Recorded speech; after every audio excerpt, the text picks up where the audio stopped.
And Netanyahu doesn't get ousted from his government, which is probable, where do you see it going under his rule? It'll go the same way both ways, whether Netanyahu is there or Netanyahu is not Do you there. think so? Yes. Because even if we look at the protests that are happening in Zionist Israel, they're not protests for the freedom of Palestinians. They're not protests from freedom. I saw a video yesterday on social media, and it was a woman who must have been about my age. She had a toddler as well, a 3-year-old, and she was walking with a rifle in her back, just in a square in occupied Jerusalem. And you see rifles, and many people say that normal, ordinary citizens have rifles strapped across them. They're not IDF, they're not soldiers, they're not even police services.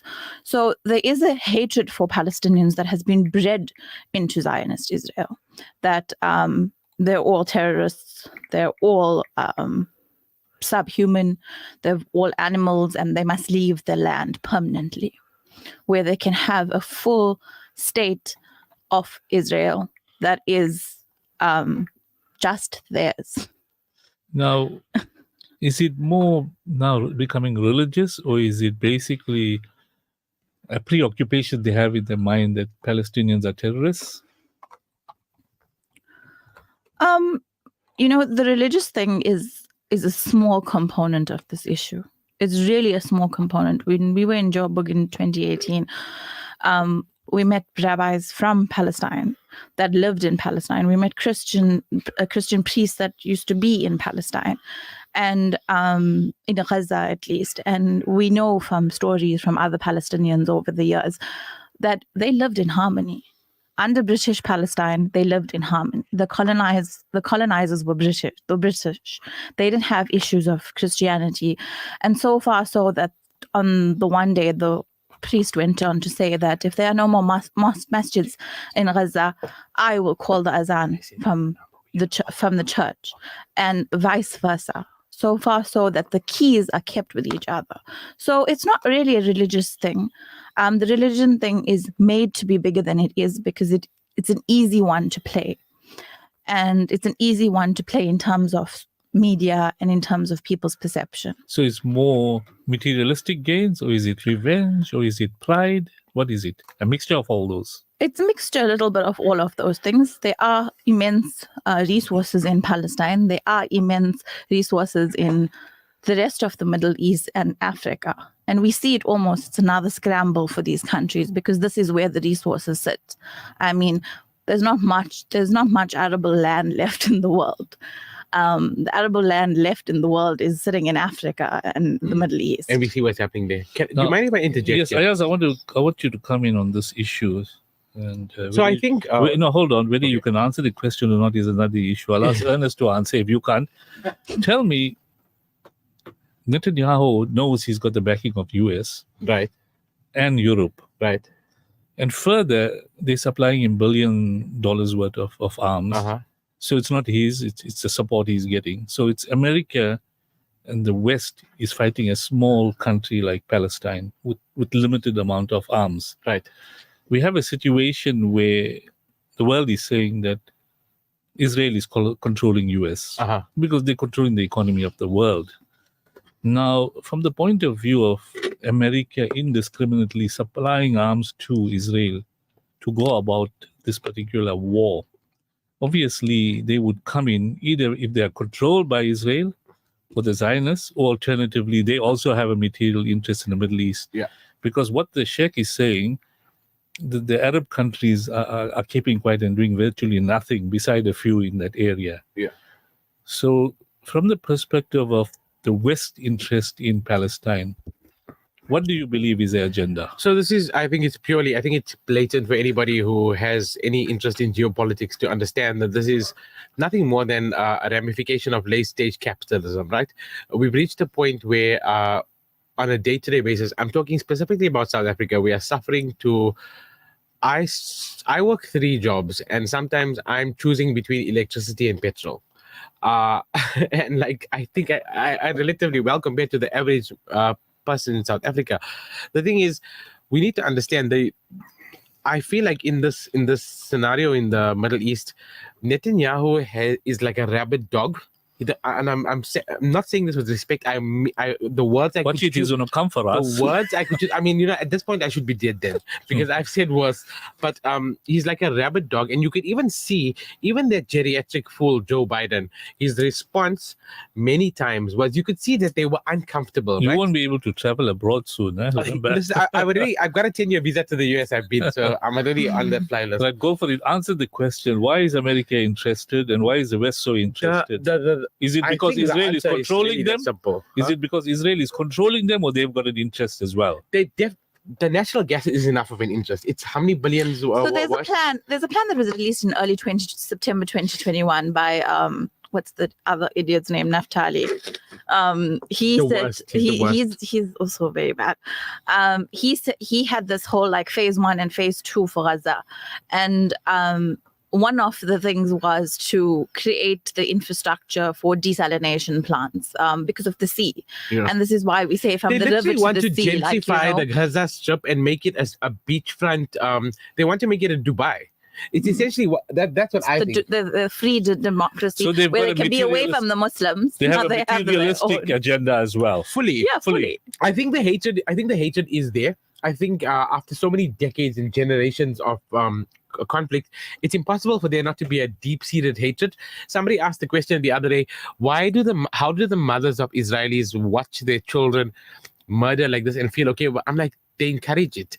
The thing is, the further back you go, the more deep-rooted the hatred is. No, but it's something that is taught. So the average Zionist Israeli, like I'm very much peaceful conflict resolution type of person. This is what I studied, and I, without emotion, if I have to separate all the emotion out of it, and it's difficult to do as it is after this 1 year. It's extremely hard to do. Before 1 year, I could still do it far better.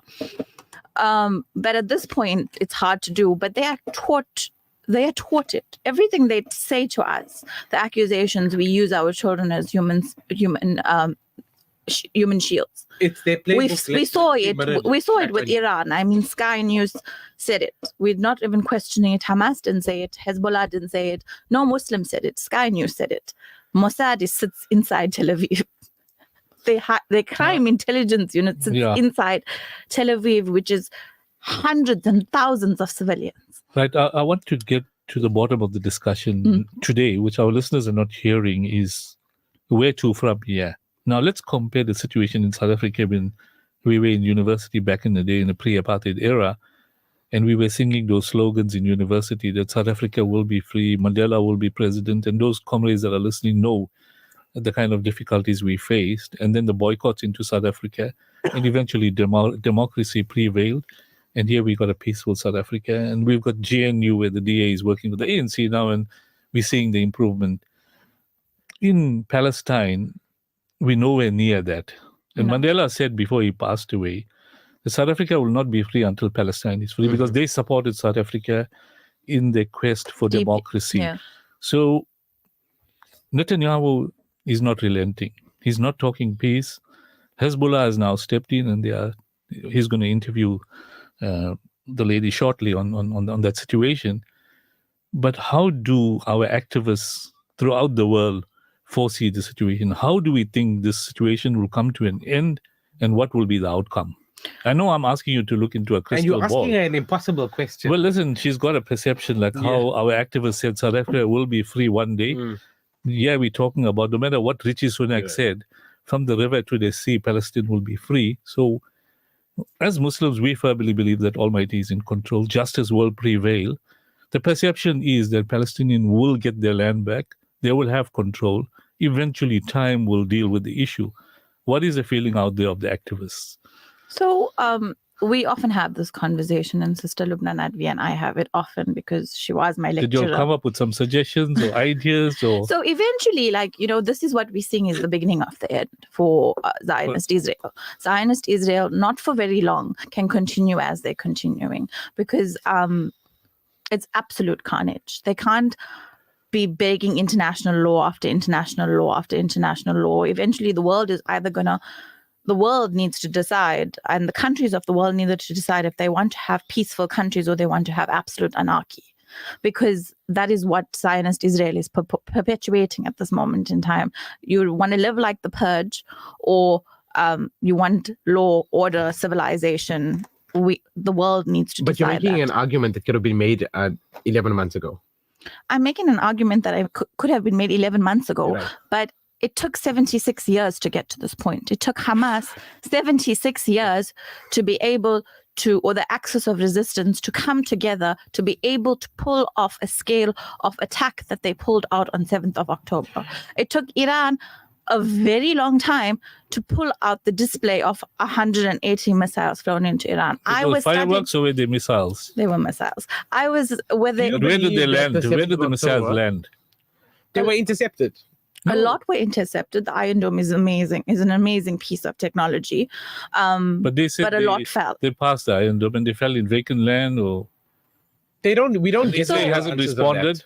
Is So Iran- Iran categorically from the resistance side of it said that they did not target anything of damage, civilians, So this damage, was or anything just of the basically- sort. It was basically a show of their actual capabilities because they've been silent for such a long are time. they capable of handling Israel? Oh, No. I don't know. I think No, we might don't know. ICJ took a decision Israel disregarded. USA disregarded, the West disregarded. Putin is quiet. I don't know what he's doing in the quiet. It's true. People are scared of World War III. At the end of the day, we leave it at that. We want to have a break. That listen, time will tell where we're going to go. Almighty is in control. Peace will prevail. Palestinians will be victorious. This is what our activists are saying. When that will happen, time will tell us. Well, for Zionist Israel to answer your question, they need to pull a South Africa.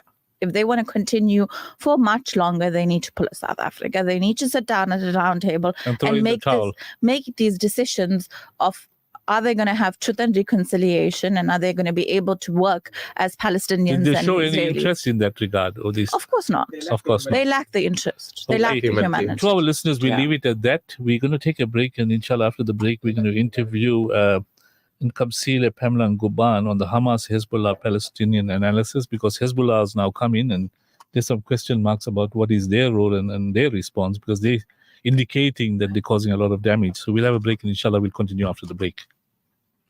Welcome to Simplex Radio. Visit our showroom for the full range of car audio. Our TV department carries top brands with quality LED panels, full HD to Ultra HD, and now the experience of Super Ultra HD. Visit our theater rooms and transform your home with brands like Onkyo, Integra, Denon, Boston Acoustics, Yamaha, and more for quality audio visual experience. Now available, full range of home appliances. A one-stop shopping experience. Call 031-306-4029 or Kenilworth Park, 202 Brickfield Road, Overport. Simplex Radio, the name you can trust.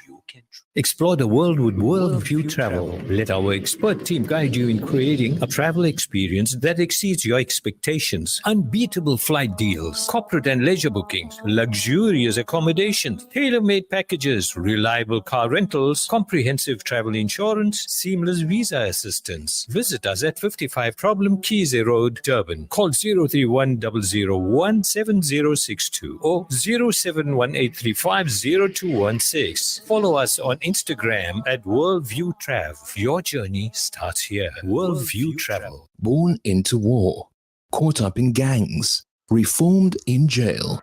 Akhi Ayman from the UK, from running the streets to now filling up the masajid, motivating the youth after all he's been through. And so on and so forth. Man, them are stressed, man, them are depressed.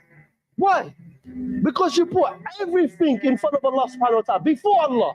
Coming to you this October is the first ever Akhi Ayman South African tour, brought to you by the Deen Team and Al Misbah in conjunction with Ashraful Aid. 10th October in the Western Cape at the venue Aspired Country Manor in Skarpkraal. 12th October in Gauteng at the Suleiman Convention Center in Erasmia. And 14th October in Durban at the NMJ Islamic Center in Berea. Book before the 8th October on www.quicket.com. There are over 200 million orphans globally. We can't help all of them. But what if we each helped just one? The Al Imdad Foundation now gives you an opportunity to help just one orphan from Syria or Palestine. For just 500 Rand per month, you can help safeguard the dignity of an orphan by assisting them with basic needs such as food, clothing, shelter, medical care, and attention. Our orphan sponsorship program allows you to track the progress of your orphan through regular feedback. Make a difference in the life of an orphan today. Visit alimdad.com or call 0861 786 243 for more information. Listen to News in Focus on Radio Al-Ansar, Durban 90.4 and Peter Marisburg 105.6 FM every Wednesday from 8 p.m. with Yunus Sakur. That's 8 p.m. every Wednesday, Radio Al-Ansar, keeping you informed. Assalamu alaikum wa rahmatullahi wa barakatuh. Welcome back to News in Focus live on Radio Al-Ansar International, broadcasting on the frequency Durban 90.4 FM, Peter Marisburg 105.6 FM, streaming on www.alansar.org.za. Before the break, we were chatting with Nasiha Sumar on the Gaza conflict 1 year later, and we looked at different perspectives. Now we're going to chat with Nkamsile Pamela Nguban. She's an independent historian and culture development consultant. It'll be a telephonic interview with her on the Hamas, Hezbollah, Palestine, and analysis from an independent historian. I'm going to ask Muhammad Ayaz Karim to have a chat with her. Muhammad Ayaz? Jazakallah. So, look, we're talking about one of the most pressing issues in global politics, which is this ongoing situation in the broader Middle East. I think with decades of occupation and hardship endured by Palestinians, the struggle for justice remains as urgent as ever. However, the role of resistance groups like Hamas and Hezbollah and the criticism of Palestinian leadership and also the unwavering support of Israel, which they continue to receive from the West, all complicate this picture. So joining us is Nkamsile Pamela Ngubane, who will help us unpack the complexities and explore the path forward for Palestinian liberation while providing a balanced perspective on the sensitive issues. Pamela, welcome, and thank you so much for joining us this evening.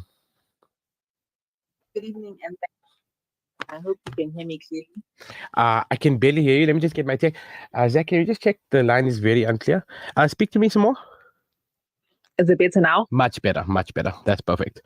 Okay, so look, we've got limited time, so let's just jump right in. I've got lots of questions for you. But look, many Palestinians view resistance as a legitimate response to decades of occupation oppression, right? How do we navigate this line between supporting the right to resist and critiquing the actions of groups like Hamas and Hezbollah, whose methods are often controversial? I think what needs to happen is that people should be free to voice their opinions about the resistance methods and strategies. I find that when one does raise a view which is not popular, one tends to be shut down as a Zionist sympathizer or something like that. And I don't think that's helpful because, the fact is that the routes that Hamas and Hezbollah have taken have resulted in a lot of death of Palestinian people and now Lebanese people, while it's not clear what it is actually they're trying to achieve. Because, let's be honest, like you said, Israel does have the full backing of the West. The West is the global hegemon, even though we can see China and Russia rising. But nonetheless, they still function under the auspices of the world order that was established by the West, ever since the Berlin Conference, World War I and II, and their victories there.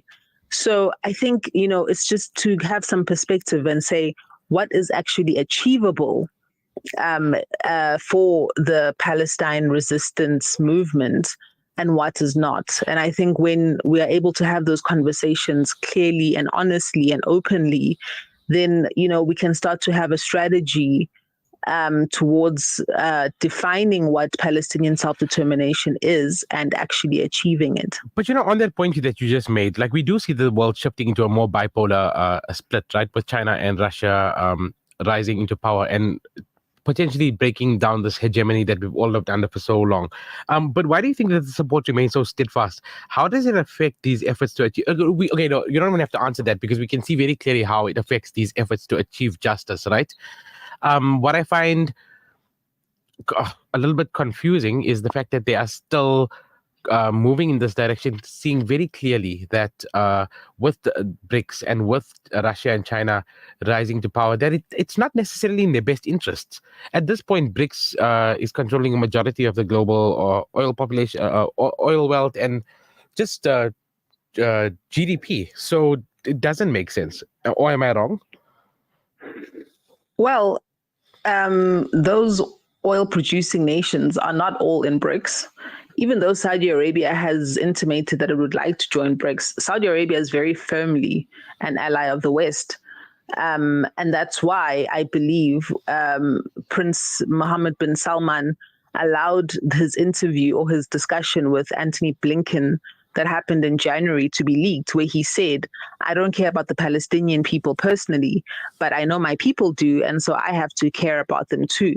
I believe he let that interview be leaked so that he could send out a signal to the West that he's ready to join the Abraham Accords, and that he really doesn't put much stock in what people say in terms of without a Palestinian solution, there can't be normalization between Saudi Arabia and Israel. Sure. You know, the reality is that the dollar is still the global currency. The reality is that Wall Street and the City of London still control global trade.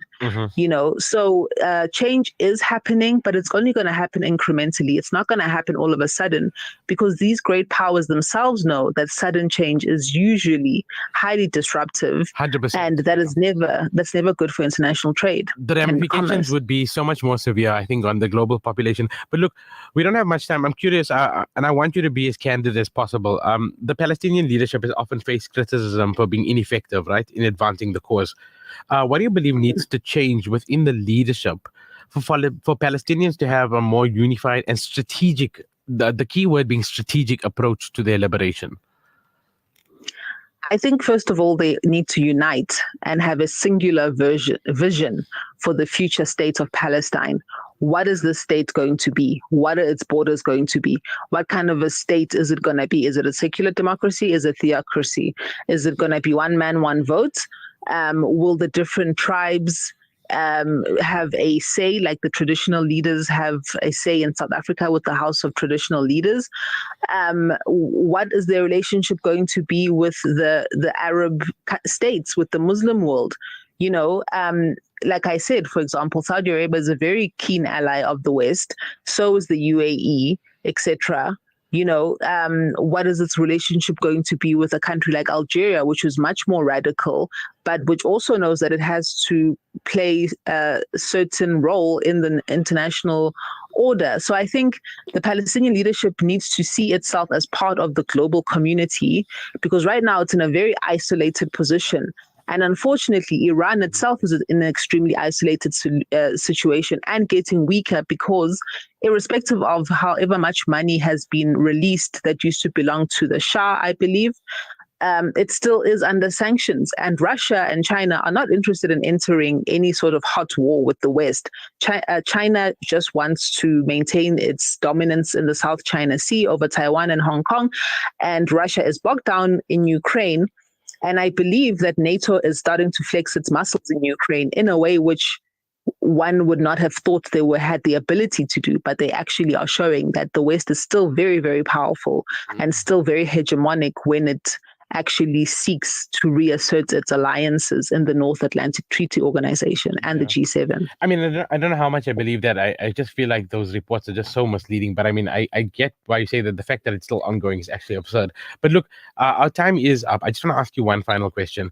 When it comes to holding Israel accountable and just balancing political interests, are we ever going to see that without the international community, particularly these Western countries, actually maybe just manning up?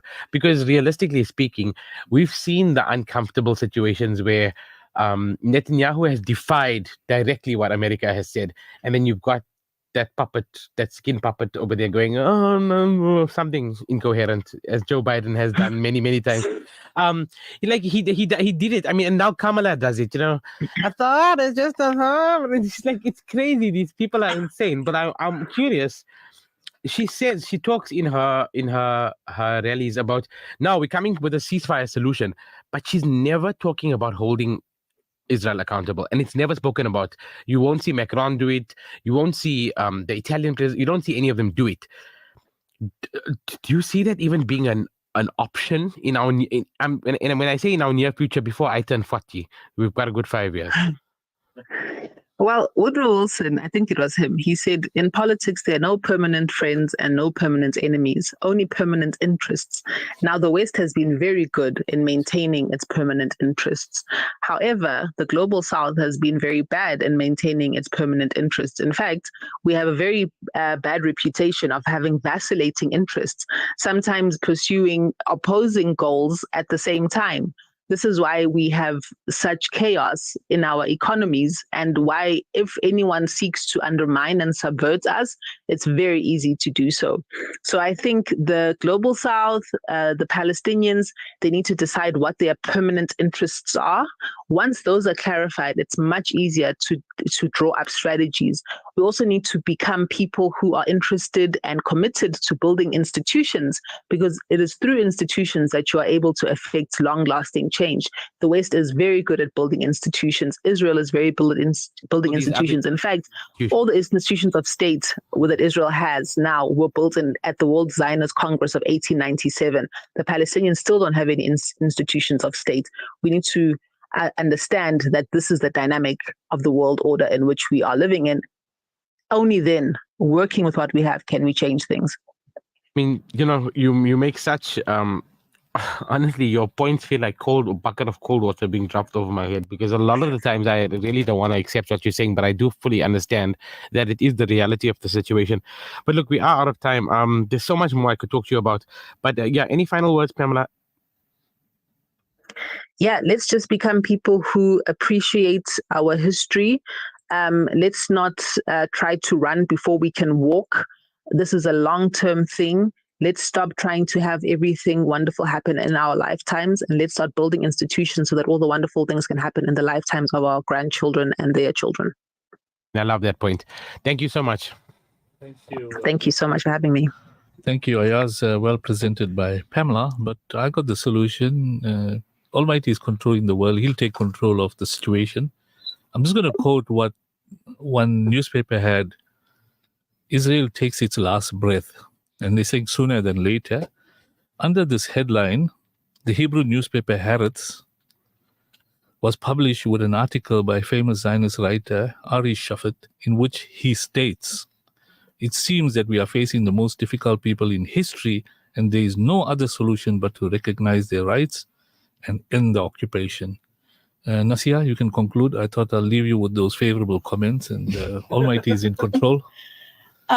I think we're going to see a shift. We're going to see hopefully we're going to see some rights being given. But for now, I think Israel and the West are going to try and assert their dominance as hard as possible.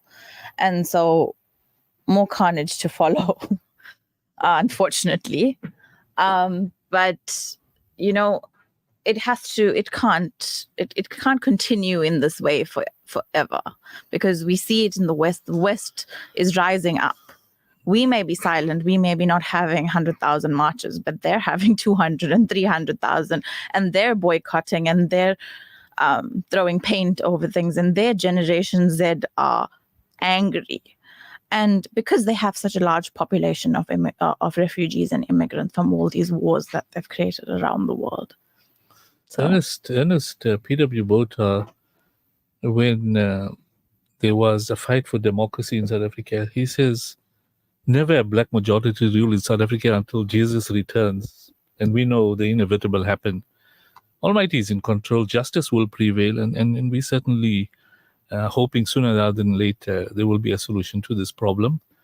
What the quote is saying, that a small number of people cannot be overpowered by such a powerful army of America, Israel, and the West. So that's telling you a story. So for 1 year, they've been trying to defeat Hamas. That's right. They've not met any goals yet. Because the goal is never been and the world is fighting. The world is fighting for peace, and we're hoping peace will prevail, and sort of then justice will prevail as well.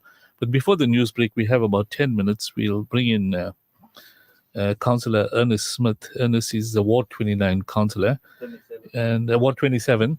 And we want to discuss this important subject of the impact of water restriction on residents and municipalities, how they plan to improve service delivery. Now, the reason why I interacted those two subjects is because there is concern on the state of municipalities and the lack of or limited service delivery. And with me, I have 3 councillors, 2 from eThekwini and 1 from Mdoni, that we're going to engage with them on the subject. But before that, there is some confusion, and I think Ernest would be in a position to really clear the confusion, that it is basically a situation where it's not going to be water restrictions, Ernest. It's basically curtailment of water supply, which indicates that the Umgani Water Board, they're concerned that the supply of water to the municipalities, is far in excess of what they are entitled to. And to preserve water, they obviously want to have this curtailment. And I think one of your councillors in a press release indicated that this curtailment applies to all consumers. But I think there was a qualification. It is only for residents and not business and hospitals, etc. Yeah. So there's a correction there. Now, the city has announced that the curtailment will be to have a restricted water supply so that people don't overuse their supply of water and they keep within the required limit. That is to preserve the water supply. But having said that, I just want you to explain how it's going to work, because from tomorrow it's going to start. The residents won't be cut off water supply, but you're going to chat on that. But also, side by side, I want you to comment that the problem arose because of 48% or 50% of water being lost through illegal connections and underground leaks that haven't been detected because of poor infrastructure, which links up to our subject of poor service delivery. Ernest, go for it. Yeah, no, this is a very lengthy topic, but thanks for having us on the show. Firstly, assalamu alaikum to all the listeners who are listening from wherever you are. I think it's important that we start where the problem arose. Simply put, is that we as a city 15 years ago were still in a decent position. Over the years, we've had to deal with rapid urbanization. And I think we need to squarely put the blame where the blame is due. We as a city, the eThekwini municipality, has a planning department that has existed and been in existence for quite some time. We cannot say that we didn't know from 94, 2000 that urbanization wasn't going to be a problem. It just didn't pop out of the ether somewhere. It's been an ongoing problem. The planning department should have, that time already, started introducing plans to the National Water Department, Provincial Water Department, to align itself with the growing demands of the city, because we know that previously, 94, there was only a small people staying near the city, and from then everybody obviously took the opportunity to come to the city afterwards. So that is where the problem is. From 2000 onwards, the planning department should have put in place dams, the like, because that is one of the issues. We are overdrawing because we have a demand. I think, if I recall correctly, the stat is we have 283 liters per day per person or per household. I'm trying to remember which it was, when the actual average is about 173 liters. So we are way, way above the demand, firstly. But this didn't just pop out, number one.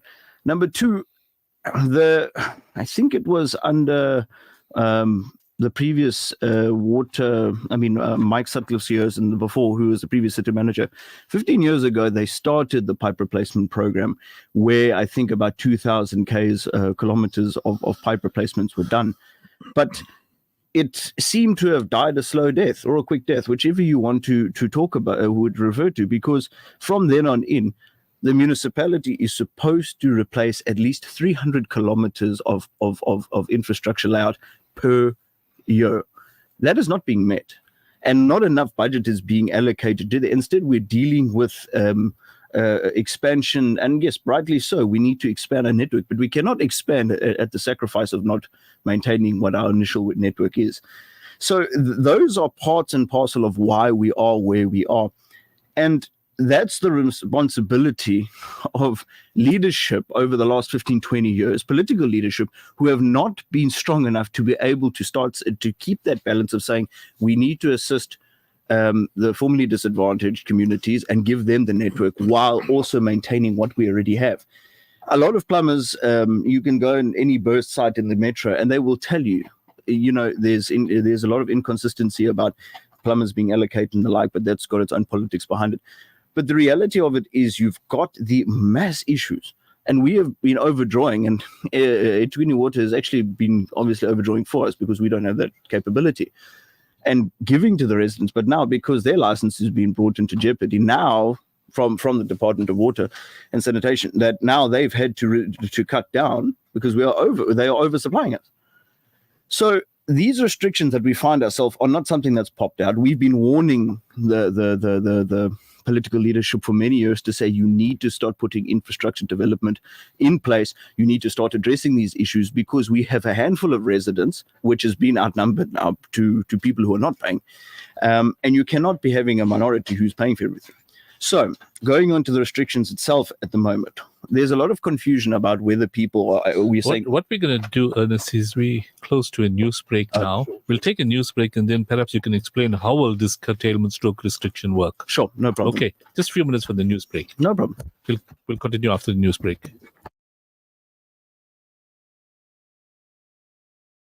As promised at last year's Durban Summer Cirque, part of our profits will go to making a real difference in our community. The Al Ansar Foundation proudly completed its first borehole for the community of Redcliffe. With water shortages affecting many, our mission is clear. Let's bring clean water to more areas in need.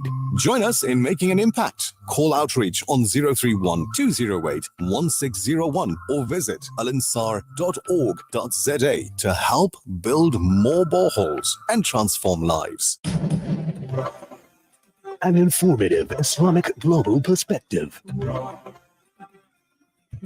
This is Al Ansar News.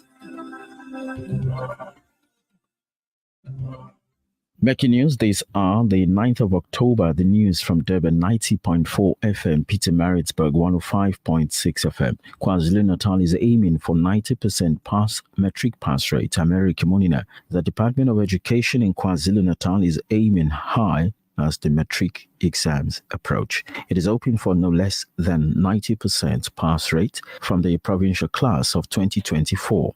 Today, the MEC, Sipho Hlomuga, spoke at the Westville Boys High School on the state of readiness for exams. He said that while the target is always 100%, some factors make it difficult to pass all pupils in the system. Hlomuga says that there are 120 question papers which total 30 million prints for 103 distribution and collection centers. He says that over 178,000 candidates will sit for their first paper later this month. Exam results will be released on the 16th of January 2025. More news. The Parliamentary Committee on Cooperative Governance and Traditional Affairs is visiting several municipalities in KwaZulu-Natal to discuss issues related to governance. The meeting or the committee will also engage communities on basic services, including water challenges. The committee also will be visiting the eThekwini Metro, followed by Msunduzi Municipality today, and the Ugo District and Mhlathuze municipalities tomorrow. The committee's chairperson, Dr. Zweli Mkhize, says the eThekwini Metro has numerous problems, including water supply interruptions, poorly maintained and damaged infrastructure, as well as a decline in tourism. More news. One suspect has been arrested in connection with the Lusigisi massacre. 18 people were shot dead in two separate incidents just over a week ago. The suspect is set to appear in court. A senior official in Lusigisi, police official, has this to say on the matter. The team has been working on the case, and then they continued with their investigation. They followed up on information, and then on Monday, they arrested the suspect that is currently appearing at court, and then he was brought before court today. It is the 18 counts based on the 18 people that have died here at Ngobazana in Lusigisi. And the 19th count of a firearm is the fact that he used a firearm while he committed those crimes. In other news, the Competition Commission says it is continuing to track essential food prices throughout the value chains of selected basic items. It says while several positive signs of easing food costs have been noted, prices remain high and are increasing at a rate that is unaffordable for low-income households. Spokesperson of the Competition Commission, Siabulela Makunga, says they are keeping a close eye on prices for essential products such as brown bread, sunflower oil, canned pilchards, and frozen chicken. However, the Commission says that the pause on load shedding, lower fuel prices, and the rand strengthening against the US dollar have helped to ease cost pressures. Local media says Police Minister Senzem Mchunu is conducting a raid in Germiston in the East Rand in Johannesburg. This follows the government's effort on crime fighting. Minister Mchunu says the raid will continue for some time to come. He has this to say. We have seen the whole day, even though I joined midday. But operations started in 3 areas jointly: South African Police Service and the Metro Police, plus other law enforcement units, including CPFs and all of that. Now, this must not be incidental. That is our intention. And it's not going to be events. It's something that we're going to do sustainably. And that's the purpose of the agreement. And we want people to see and feel safe all the time. And we just have to be consistent. On Thursday, we're signing with Johannesburg, we're signing with Tswana, because we want to focus on implementation. And there will be levels of implementation. We'll start with boots, we'll follow with technology and intelligence, and then we'll clean out. International story. The Iranian Foreign Ministry spokesperson says Foreign Minister Abbas Araghchi's upcoming trip to Saudi Arabia is in line with Tehran's diplomatic efforts towards cessation of the Israeli regime's ongoing regional atrocities. The top diplomat is heading to Saudi Arabia today in furtherance of diplomatic efforts in coordination with the countries of the region to stop the Israeli regime's genocide aggression and also to alleviate the pain and suffering of brothers and sisters in Gaza and Lebanon. Report says the diplomat has been referring to the regime's October 7th, 2023 to present war on Gaza Strip that has so far killed nearly 42,000 Palestinians, mostly women and children, as well as its escalated attacks on Lebanon, which have claimed thousands of other lives. Your weather, it's 23 degrees, variable conditions. A quick reminder of our top story. The Department of Education KwaZulu-Natal is aiming high as the matric exams approach. It is hoping for no less than 90% pass rate. That's the news. Transform your space with exquisite pieces from Bulbous Furniture. We stock a wide range of stylish furniture and appliances from the world's biggest brands. We offer the best deals on beds, headboards, home furniture, and home appliances. Visit one of our lifestyle superstores in Pietermaritzburg, Newcastle, or Ladysmith and immerse yourself in everything your home needs, or shop online at www.bowersfurn.com with quick and efficient delivery to you. Education, health, dignity, empowerment. These wishes all begin with water. Africa Muslims Agency is committed to providing clean water to the thousands who still live without this basic human right. Support us in giving the best of charities. Provide a water well for 16,500 Rand or a borehole for 55,000 Rand in Afghanistan or 65,000 Rand in Africa. Gain Thawabi Jariyah and help communities to reach their full potential. Africa Muslims Agency, empowering, educating, inspiring. This segment is brought to you by Kenfield Auto, your RMI approved service and repair specialist. 236 Brickfield Road, Overport. Kenfield Auto. Bismillahirrahmanirrahim. ربنا إنك من تدخل النار فقد أخزيته وما للظالمين من أنصار. Car won't start? Can feel auto. Noisy brakes? Can feel auto. Due for a service? Can feel auto. Can feel auto. The answer to all your car problems. Your service and repair specialist for your VW, Audi, Suzuki, Toyota, or just about any vehicle. Kenfield Auto, your RMI and insurance approved workshop to handle them all. 236 Brickfield Road, Overport. Call us on 031 207 2399. Kenfield Auto. Listen to News in Focus on Radio Al Ansar, Durban 90.4 and Peter Marisburg 105.6 FM every Wednesday from 8 p.m. with Yunus Sakur. That's 8 p.m. every Wednesday, Radio Al Ansar, keeping you informed. وَمَا أَرْسَلْنَاكَ إِلَّا رَحْمَةً لِلْعَالَمِينَ. And we have not sent you, O Muhammad, except as a mercy to the worlds.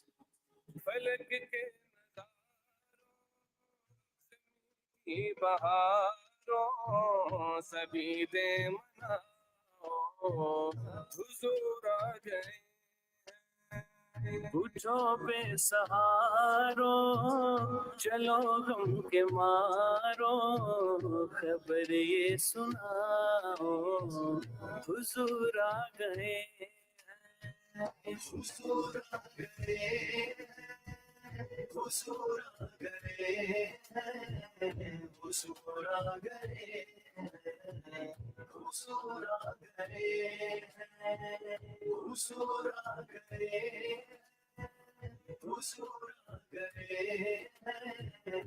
حضور آ گئے حضور آ گئے انوکھا نرالا position وہ سارے رسولوں کے سلطان آیا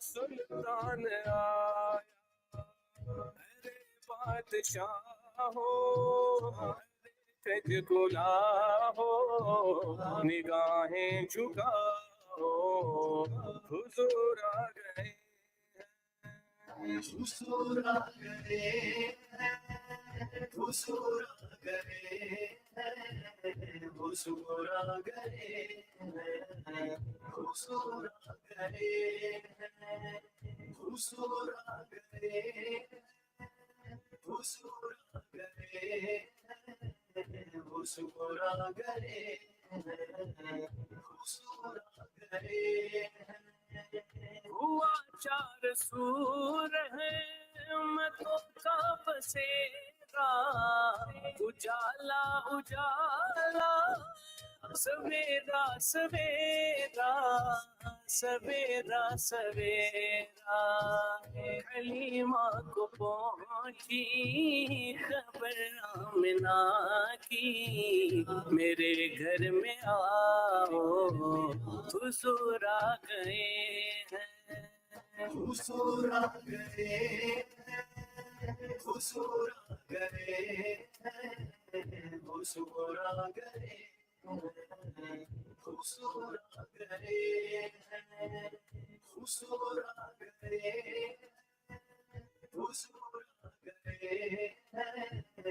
حضور آ گئے حضور آ گئے. Abundant salutations upon Muhammad sallallahu alayhi wa sallam. Assalamu alaikum wa rahmatullahi wa barakatuh. Welcome back to News in Focus live on Radio Al Ansar International, broadcasting on the frequency W90.4 FM, Peter Marisburg 105.6 FM, and audio streaming on www.alansar.org.za. Before the news break, we were chatting with Nasia Sumar on the issue of the Gaza conflict, as well as Pamela Nguban. Then we chatted briefly with Councillor Ernest Smith from Ward 27. I got it right this time. And he was talking about the water restrictions, what were the causes, but the actual implementation, how will this curtailment work, Ernest? Yeah, so... Thanks. I wondered why I was getting cut off there. Okay, so in a nutshell, there's this misconception that everybody has that there is a schedule that's going to be released, and streets and the like will obviously be cut off for X amount of hours per day, which is at this stage not going to happen. What the municipality, or should I say the eThekwini Water and Sanitation Department, are actually going to do, firstly, they are going to identify the high usage areas. Obviously, that means curtailment at night when people are sleeping, or there's not a lot of use for water at night, and see if there is a variance, which is obviously what they refer to as a night use, or night, the technical term, but the water that's used at night. If there's a high demand within that, where they look at an area as a zone supplied by an area or the like, and if there's still a high demand, then obviously there is some sort of infrastructural decay there, which they need to address. That will obviously be the first phase. Obviously, the north, Ballito, Tongaat, and the like, have obviously been experiencing water issues for quite some time. And obviously these areas are, I don't want to use the word or normalize that they're used to it, but that area is obviously, I think we started with first, but I'm speaking under correction there. But what the municipality is intending to do is that obviously they're going to tackle the zones that are high usage, and obviously where possible deal with the free basic amount of water that's held with, because remember, there's still an amount that we're supposed to be receiving a grant for free basic water for all of our indigenous people for 6 kiloliters per day. However, obviously that needs to be curtailed because people are running free, and it cannot be quantified, or should I say, if it is quantified, it's not the correct value. So I think the municipality has actually been forced into a corner now to actually actively deal with the problems that they've been putting off for quite some time. But ultimately, the misconception is that the streets are going to be turned off. There should be a water schedule being posted around, which is not what's not happening at this stage. Or the other part about what's going to happen is if you are in an area with a high usage zone, or water that's being lost quite quickly or used a lot, the municipality obviously at some point they would come in and install a limiting washer in your meter that will obviously limit the amount of water going into the properties.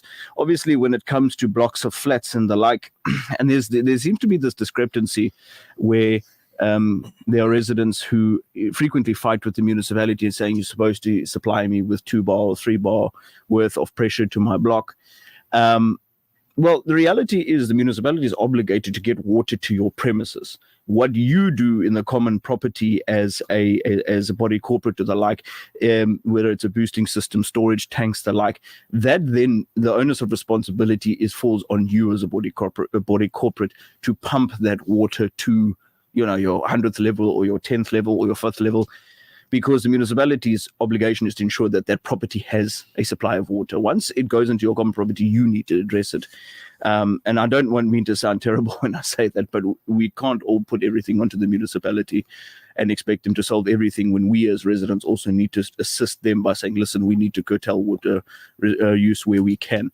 Obviously, I'm very critical of EWS and the municipality as a whole, because I think that they've also spoken with a bit of a forked tongue, and this is obviously the leadership, the political leadership, because they've released different variations of articles, and they're speaking to different things. Where if you look at articles from a year ago versus now, they cannot quantify the amount of money needed to actually fix the infrastructure.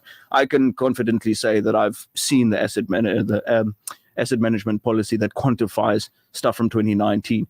And I fail to understand how we have people who cannot even refer to a basic document to say, well, we have 65 billion rands worth of infrastructure.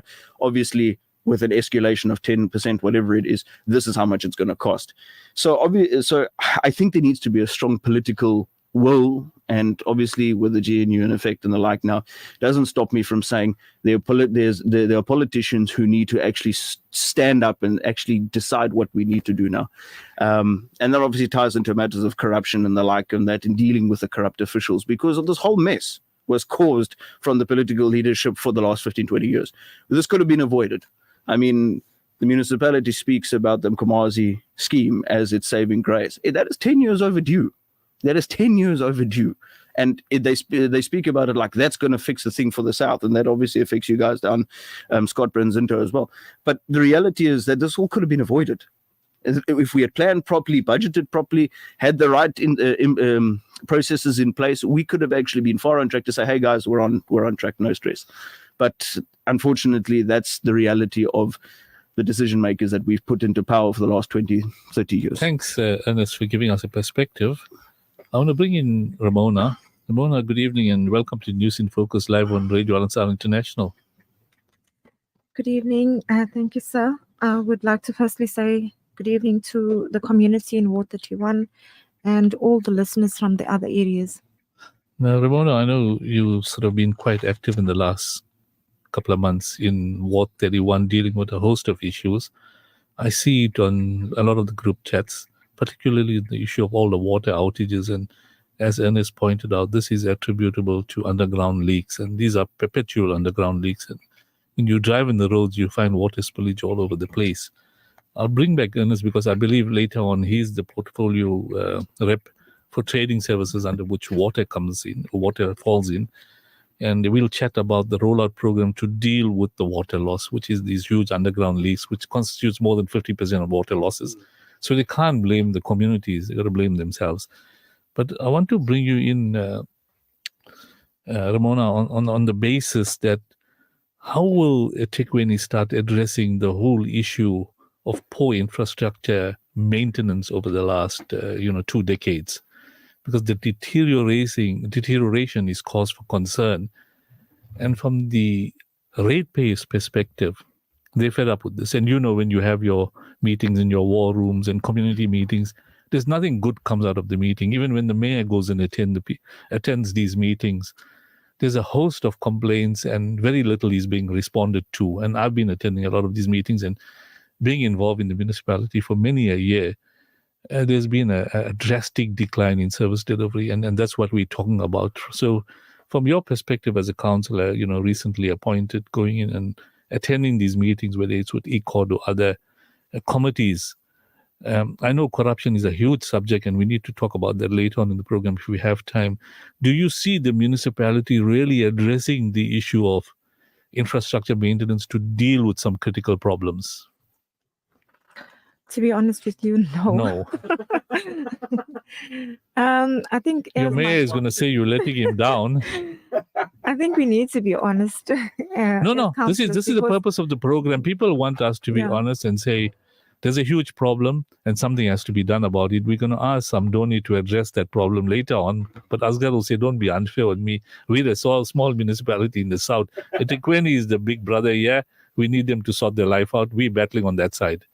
It's a huge problem, and as my colleague indicated, that we need proper planning, we need proper skilled people who would do the job, and they need to take some notes from what the DA has offered and what we've suggested as the DA.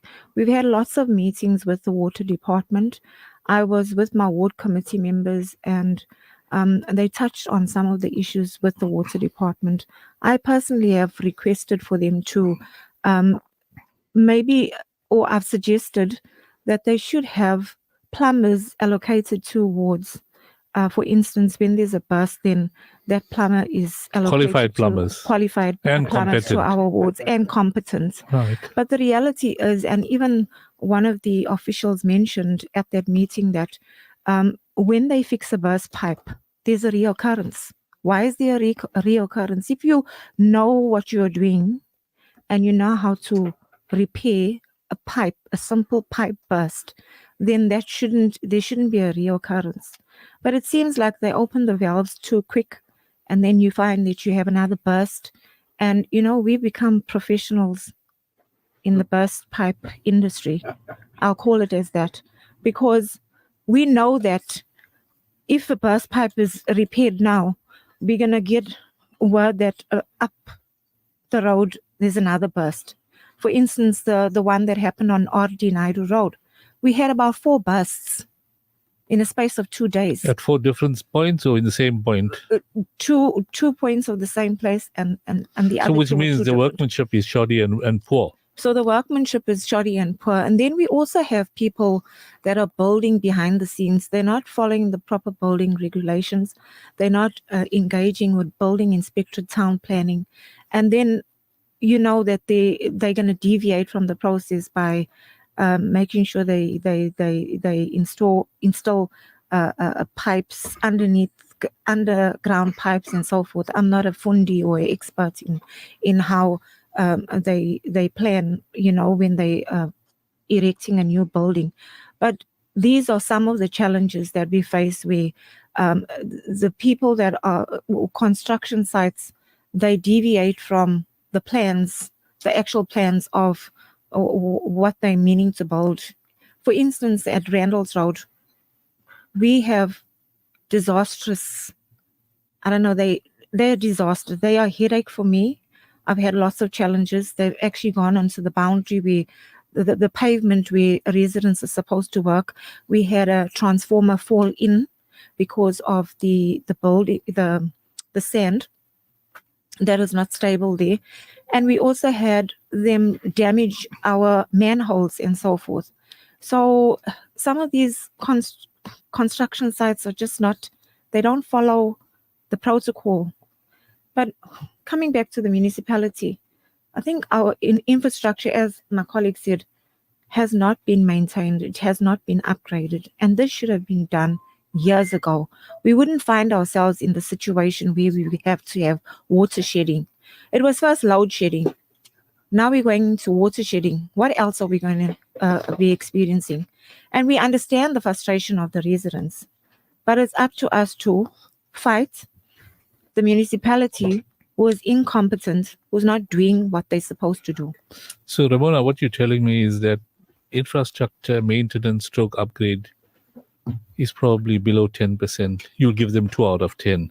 1 out of 10. 1 out of 10. In terms of repairing, burst water pipes, those plumbers that are going in there, either they're incompetent or they're deliberately not repairing it correctly so they can come back and repeat the job.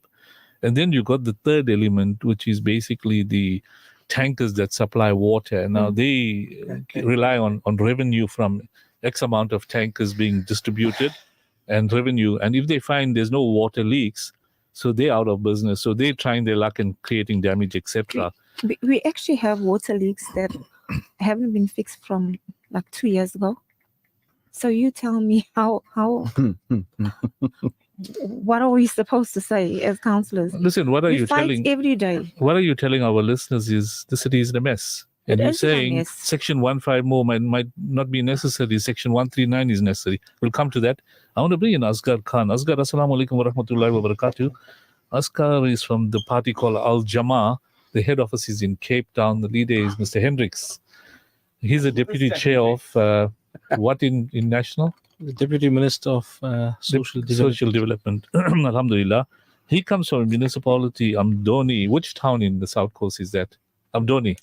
Bismillah ar-Rahman ar-Rahim. Assalamu alaikum to you, Uncle Sakur, and your listeners. I come from Amdoni, which encompasses the towns of Scottburgh, Park Rainey, Pennington, Amzinto, where I reside. So you got 3 upmarket towns and 1 average.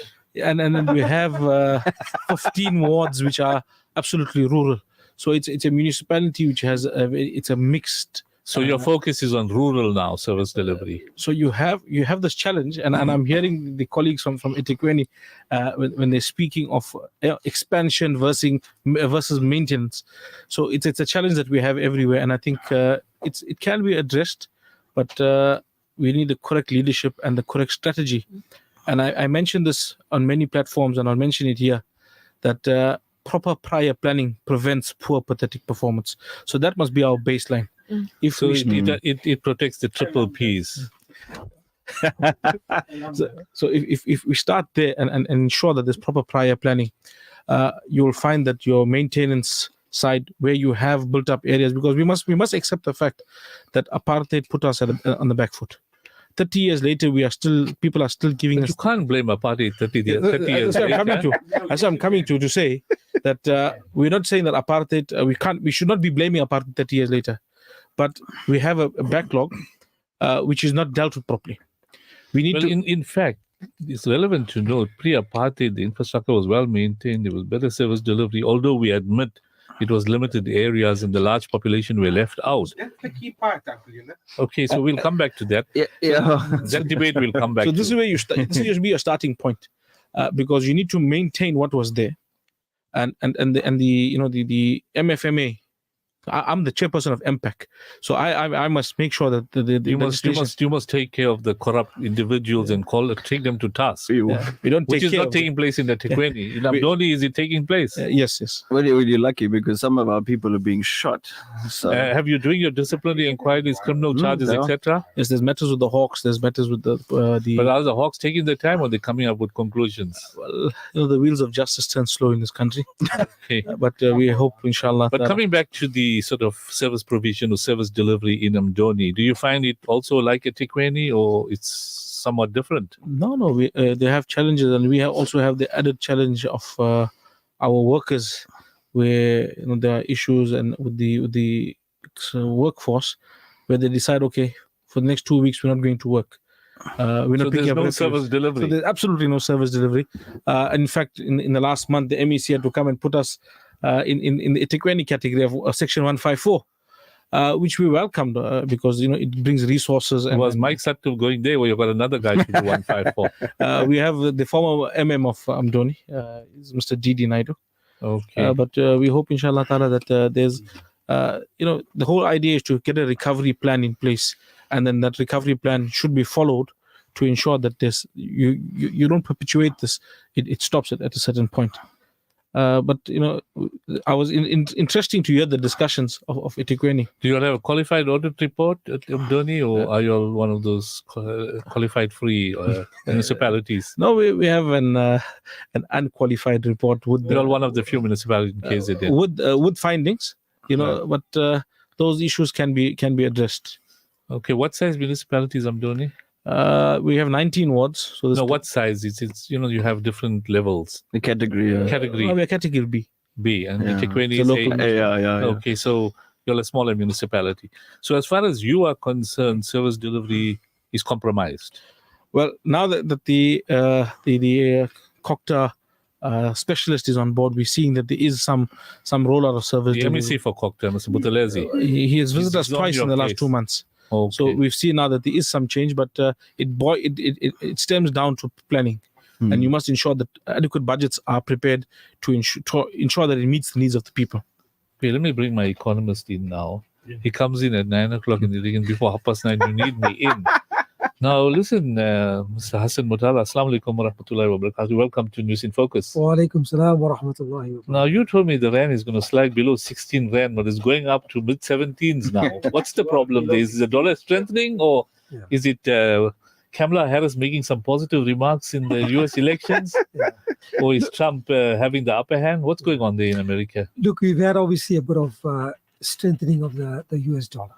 So as we said in the last two shows that we've had here as well, the major impact in terms of the strengthening of the rand over the last couple of weeks has been largely a US dollar weakness, not a strengthening of the.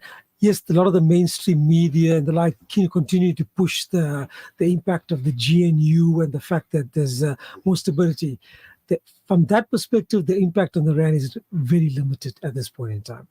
Secondly, you've had your cuts in US interest rates a few weeks ago, which was a 0.5% cut. That had a significant impact in terms of the US dollar weakening and the related impact not only against the rand, you've seen it against all other major currencies, be it the pound, the euro, and even the other major emerging market currencies as well. They have all strengthened against the US dollar.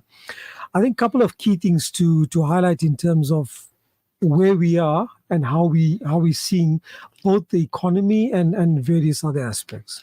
Firstly, in terms of on the South African side, there are a couple of key or positive indicators starting to come through. You are seeing it.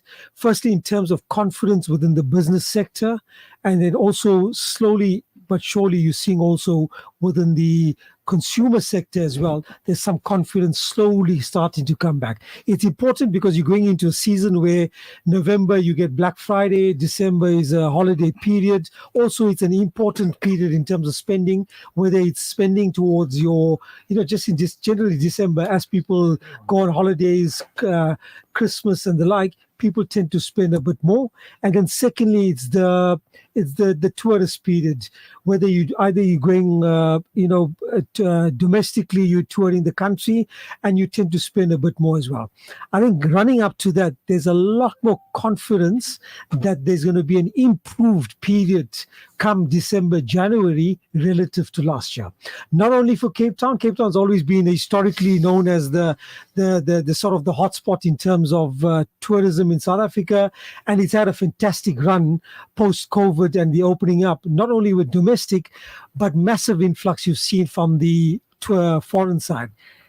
eThekwini and just in general, the KZN has a possibility they could do so much better if just a few things get sorted out. I mean, we've got a consular here from one of the South Coast. You got the North Coast areas, eThekwini itself. There's a potential for those areas to have a bumper December, January period. Just get the beaches sorted out. The cholera is the issue. You get the beaches sorted out, back to our blue flag status, majority of the beaches, the tourists will flock here, no doubt about that. Secondly, you've just had recently, was it last week or the week before, Southern Sun have now got that 50-year lease now that's put in place now for the Maharani, Ilangeni and the like. That's R1 billion that's going to be spent on refurbishing some of these hotels over the next few years. That's again a plus for tourism in the Golden Mile and for the Durban beach areas in particular. But also remember, Club Med is coming up with a big resort in the North Coast in 2 years' time. That happens again. What a massive boost in terms of tourism, not only local tourists, but then so all of a sudden, foreign tourists view Durban and KZN on the map. Because at the moment, Cape Town is really the only place that's being marketed to foreigners. Club Med being an international brand, and when people want to look for an international brand to stay in, they say, "Hey, hold on, it's in KZN. Let's go see what KZN is about." And then you start to see more flights coming in, better impact as well. So I think we are seeing some impact in terms of positivity on the economic front, but the rand is going to be a bit volatile. And then lastly, just in terms of while we're on the rand and what's happening in the Middle East, it is impacting not only the currencies, because there's a flight towards safety, or they call it safe havens, but the oil price is again starting to become a bit more volatile. You saw we went to close to $70 2 weeks ago. We're back to about $78 a barrel because of the escalation that's taking place within Lebanon and potentially far wider conflict as well. Thank you, Hassan. I just want to read out a comment made by the Premier, Tamin Tuli. He says, KZN booming with a provincial government of unity led by Tamin Tuli. He's from the IFP. The boom continues in KZN, led by Premier Tamin Tuli in his first 100 days in office. The promises he made have all been met. Broken municipalities in KZN are being fixed. Ernest disagrees there. Ramona also disagrees. We've got Tawani and Tetwa on the line. We'll see whether he agrees. Importantly, Durban is starting to work again. The Premier gets weekly updates from eThekwini municipality. The Premier is working hands-on with stakeholders to reclaim hijacked buildings. I know Dean McPherson is working on that. KZN Police Commissioner General Nhlanhla Mkhwanazi, I believe he's quite good. He's working directly with the Premier to reduce crime, and all South Africans can see the results. This is what you get when GNU partners work together at provincial level. Well done to KZN government. Now, I've got Tabani and Tetwa. Tabani, good evening and welcome to News in Focus live on Radio Al-Ansar International. Good evening to you and to the listeners of Radio Al-Ansar. Now, Tabani, I've got your two colleagues with me live in the studio this evening, Councillor Ramona McKenzie, Ward 31 Councillor, and Councillor Ernest Smith, Ward 27. And we shared some interesting discussions on the water curtailment program in eThekwini and some of the challenges relating to underground water leaks and the difficulties in dealing with those issues. But I asked Ernest briefly, I want you to comment on the dispute that's going on at the senior management level in eThekwini, the mayor and the premier of Kokta regarding allegations against the city manager. I know some of it is sub judice, but the DCM Trading Services has been suspended, and he raised some serious concerns on this issue. And the mayor is backing the city manager in suspending this senior official. Now, trading services is a very important portfolio in eThekwini. Back from my days, I know, water, electricity, and various other critical departments report to this particular portfolio. Now, how is the city managing this portfolio with all the problems that are emanating there? Tabani, perhaps you can just enlighten our listeners. Look, trading services has been a problem from the time we all became councillors in eThekwini. But of course, we are trying our best to make sure that residents are not victims of any issues in the municipality. But that's not something that's going to take like a day or two to resolve. But it's a very lengthy process to follow. But one must then commend the new mayor because he seems to be taking everybody on board to make sure that we are part of the resolution of the problem. But of course, as I said earlier, it's not something that's going to be resolved overnight. It's something that's going to take years to resolve because it's been long coming, and it's because of a very history of neglect in terms of maintenance. But we are hoping that at some point residents of eThekwini would not be victims of water and sanitation and other issues. But as I said, it's not something that's going to be resolved overnight.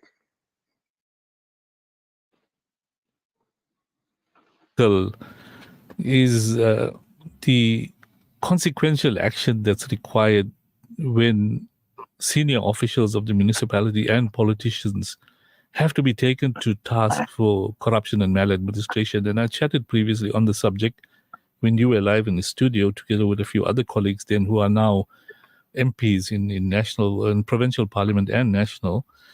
And as we speak, there's very little progress because a lot of money is being wasted in corruption and maladministration. And a lot of the councillors present here are concerned that infrastructure maintenance and upgrade is being heavily compromised and the ratepayer is being done down. So, my subject today is what is the city's plan of action to really deal with poor service delivery and attend, like as we speak, this water curtailment program is mainly attributable to underground water leaks which haven't been attended to, and that results in more than 50% of the water lost underground.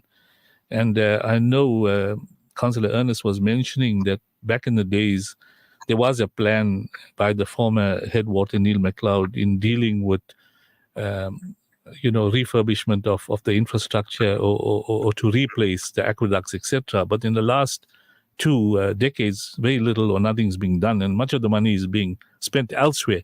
Your comments thereof, Tabani? Look, we are on record as a DA having said that we don't believe that eThekwini can self-correct at the current juncture. We still don't believe that eThekwini is in a position to self-correct. This is why we have been calling for some time now for the intervention of the provincial and national government to make sure that eThekwini is rescued. We even called for the dissolution of the current council because we believe that the current crisis is at a point where really intervention from all the spheres of government is necessary.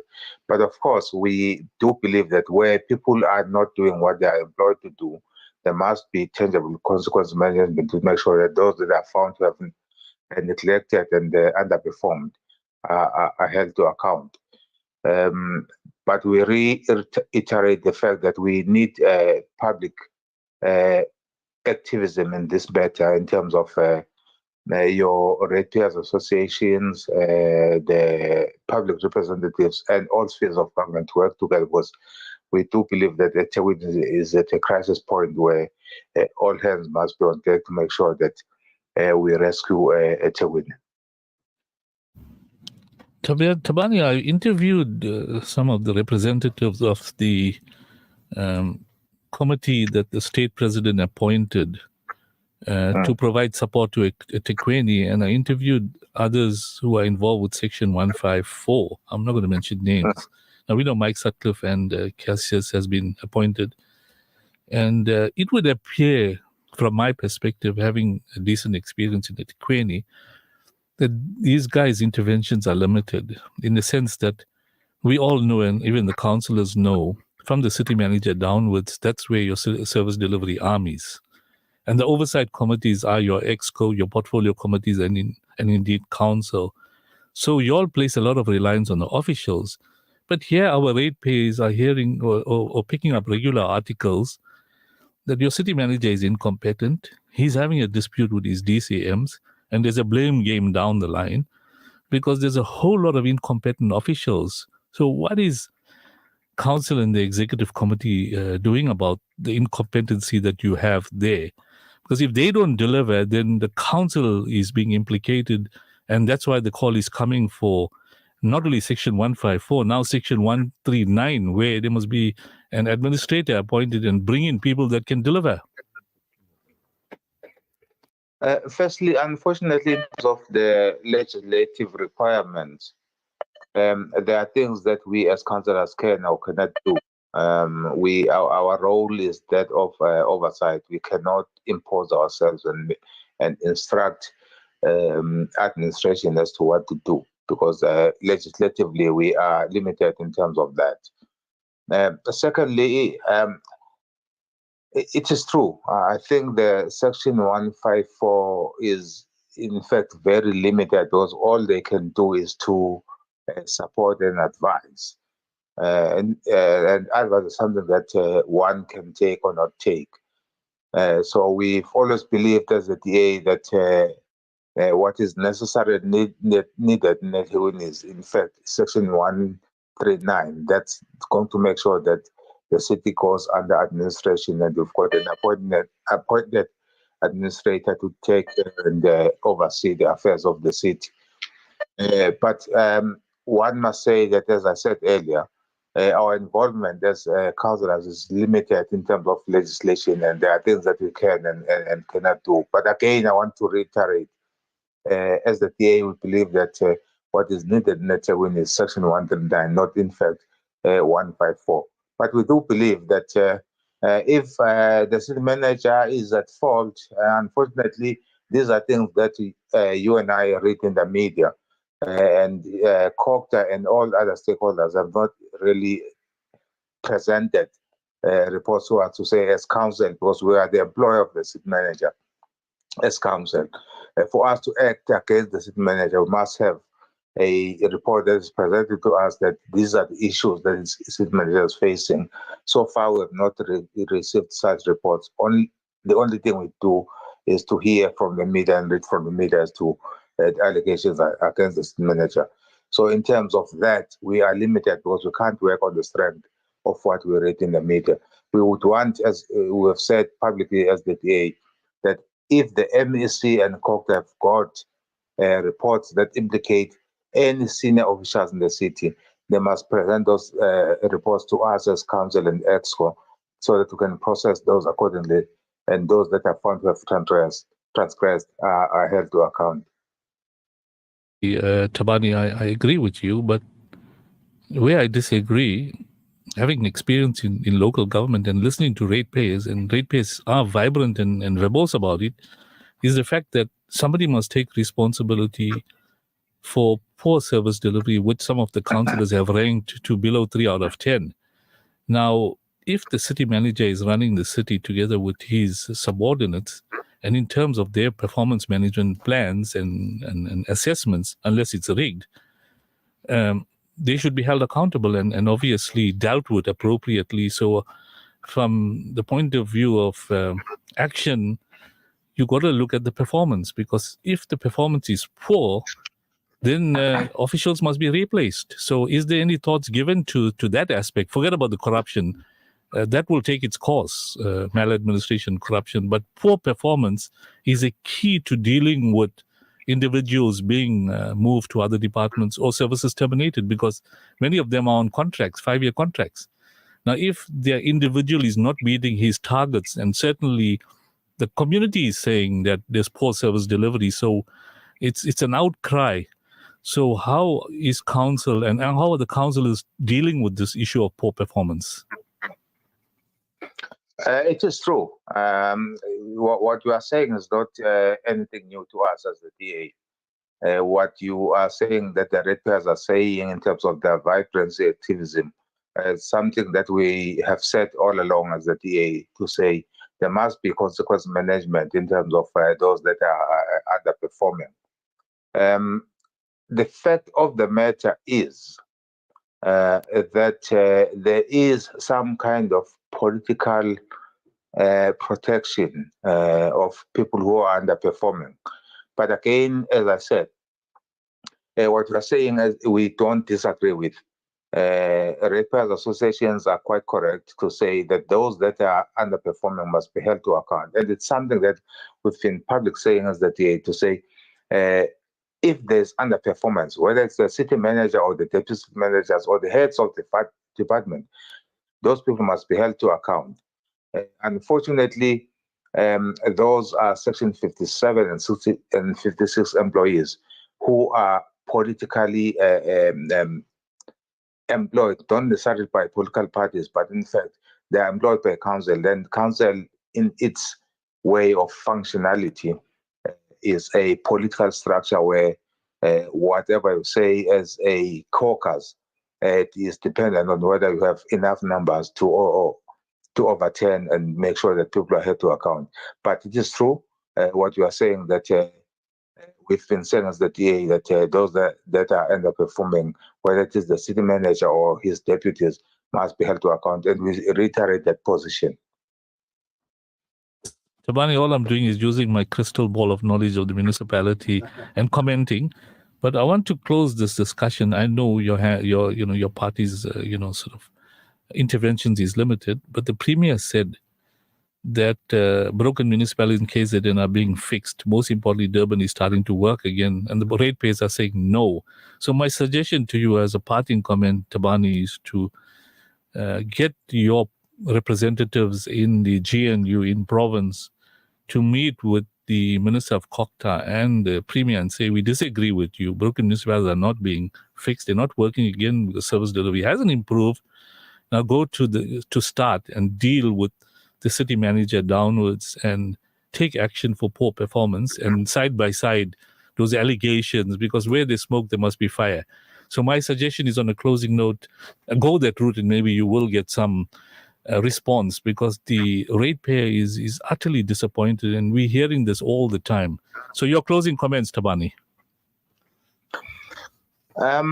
All spheres of government are interdependent. Of course, we have got the GNU and the GPU at national level and provincial level, but here at local level, there is no government of municipal unity. We are where we were in 2021, but of course, we are going to do our best to make sure that our counterparts in the province and at national take a closer look at what is happening at Tekwini, to make sure that Tekwini works. Of course, it's going to take a lengthy period of time to make sure that Tekwini is restored to its former glory. But we are here as the DA. We are going to make sure that as the official opposition, we don't just oppose for the sake of opposition. We are going to make sure that we propose tangible solutions to the problems that we are facing as the residents and the ratepayers of Tekwini. We are here. Of course, we would want support from all the stakeholders, be it the Ratepayers Association and all the other stakeholders, to work with us to make sure that we restore Tekwini to its former glory. Well presented, Tabani. We take this opportunity of wishing you everything of the best in your position in the executive committee. And let's hope you can be verbose in ensuring that your new mayor, Cyril Kaba, gets the full support to root out corruption, maladministration, and to deal with incompetent officials. And where you guys need the ratepayer associations, we are there to assist. And we want to ensure that people get value for money for the rates that they pay. I thank you very much for joining us, Tabani, and all the best. Thank you very much to you and to the listeners of Radio Al-Ansar. You're welcome. That was the TA Whip at eThekwini, Tabani Mtetwa, caucus leader. He was very frank and obviously was a little bit reserved because he doesn't want to go to Holymead and say, you know what, you're blaming us. But the reality is there's a huge problem. I want to bring you in, Ernest. Yeah. I know we're running out of time. The issue of water losses as a result of underground leaks, which your colleague alluded to, that pipes are being repaired, and these are the minor repairs. The major ones, and I recall when I had a report a couple of years ago, a consultant went in and he assessed 54% of water is unaccounted for. And we had Viswan Reddy here. He was quite verbose as a councillor, and he had a go. And he says, how can we have a situation where people are paying for water that's being stolen and then also underground leaks? And he said it's taken decades and they can't really sort the problem out. To such an extent that they brought Neil McLeod back. I'm not sure to what capacity he's there, and a couple of other ex-officials who failed hopelessly, people like the former city manager, Spusi Tola and what have you. He failed as a city manager. They brought him back because he's a colleague of Mbele or what, I don't know. So, and you mentioned they're bringing in pals for jobs, and this is not on. The public is saying we're paying huge rates, especially in the upmarket areas, the 4.5, 5 million. And there's very little or no value. We know the roads are in a terrible state. We know the electricity infrastructure is in a terrible state. They suspended the head electricity for various allegations. He's not yet back. He's getting paid for doing nothing. Now they suspended the DCM. Tabani couldn't answer what is the dispute there. He's saying clearly the city manager knows about what I did. The city manager is blaming him. And in between, there's huge problems, poor service delivery. The former mayor told us in a live interview here before he was redeployed elsewhere that I've got a huge problem in eThekwini where officials are coming in at 8 in the morning, signing the register and coming in the afternoon and signing off. And these are senior officials. All they're doing is collecting their paycheck of 100K a month or 80K a month, 60K. They're going on strikes. 80% of service delivery is compromised. It can't be business as usual. The communities out there are up in arms and they're saying, should we withhold rates? And I know some civic organizations have done that. Council were good to take them to court, but they're not there to improve service delivery. So Ernest, what's the plan of action? I know you in trading services. You may tell me there's no plan of action like Ramona is saying. What's the way forward? Is there going to be business as usual, or is there something going to be done about it, or is the councillor's hands tied like what Tabani is saying? Okay, so you've literally covered me on so many things. I'm going to try and be brief, and it's not my forte, I promise you. I'm talking on behalf of the ratepayer. No, that's fine. That's fine. I've been known to be quite lengthy in what I say. Okay, the first part about it is, and I'm going to address the issue of a rates boycott because, all right, we have a multifaceted problem, and to some degree, that is, we have officials which are just nonchalantly doing whatever they want. The real, that is why I mentioned earlier, it comes back to political will, and it comes back to the people who can literally turn around and say, actually, naughty, slap you across your wrists, and if you're doing something wrong, fire you for the right reasons. Accountability for our people who are tasked and paid. Remember, we are elected to be the voice of reason and oversight. Where the municipality is wrong, we will say such. Although the municipality has tried on a number of occasions to actually silence that. But the reality is we are custodians of this municipality. And the reality is political will and must be there to reprimand those officials who are there because a pal got them a job. They need to be removed from the system if they are not doing their job. It's quite simple as that. A lot of the ratepayers turn around and say, we pay your salaries. Now, we were sitting earlier and we received the budget statement for, I think, last month, or the quarterly budget statement, where 40% of the 33 billion that is outstanding is regulated directly to water, 40%. That translates to, I think, collectively between water, electricity, and rates and taxes, that's 26 billion by itself. So water was, I think, about 40%. It's quite a substantial amount, but somewhere like 10 billion or 8 billion or something, or 13. But the reality of it is, when we asked today, we sat in trading services, electricity presented a turnaround strategy saying this is what we need to do. We're acknowledging there's a problem. And we are basically saying we need to sort it out. Well, in my opinion, too little, too late. I'm not talking specifically about electricity, but across the board. Because why is it taking rates-based associations to say there's a problem? Why is it taking threats of a 154 and a 139 to say there's a problem? Why is it taking us getting to 30 years later, the polls and the residents at a national level saying, actually, we are not voting for you guys anymore because we realize you guys are not prioritizing our needs instead of political appointments and the like. And that comes down to whether, and this is the test of Martin and of the mayor, Councillor Klava, I believe, whether he can actually do what he says. Because the promises were made, as you said, by the previous mayor, this is what we're going to do, we have a problem, and this is how we're going to fix it. The reality is, until we have strong political willpower to say, actually, city manager, you need to now reprimand your people. I have a situation ongoing in Earl Hague Road where for two years, illegal setup containers and the like, it's gone all the way to the top and come down again. The residents of Earl Hague Road, Morningside Village and the like have known. It's gone all the way to the top and back again, simply because somebody does not have a blowtorch to cut containers that are legally together from business licensing. And exactly what you said, officials are not doing their job.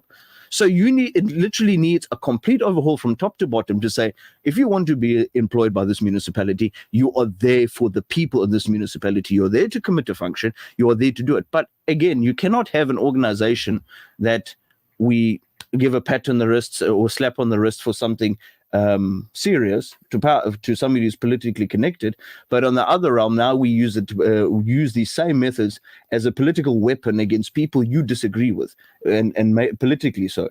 And it seems to be the case where there are officials who are doing that. Parks, we've got the same situation. The head has been suspended. Electricity head has been suspended, and we've raised these issues today, as it stands, to say, well, what are you guys doing to deal with it? Yes, this is not the right forum, but we are raising the fact to say you want to overhaul. All right, you've got a plan, but who is actually going to spearhead this plan if half your people are suspended and your DCM is suspended, who's overseeing your cluster? And this is the fight. And also the head DSW is also not there anymore, and they got an acting head. That's it. So all your trading services, I want to bring you in, Asghar. We have a situation where the municipality is failing to remove these officials that are incompetent. I'm not sure whether the same applies to Mdoni.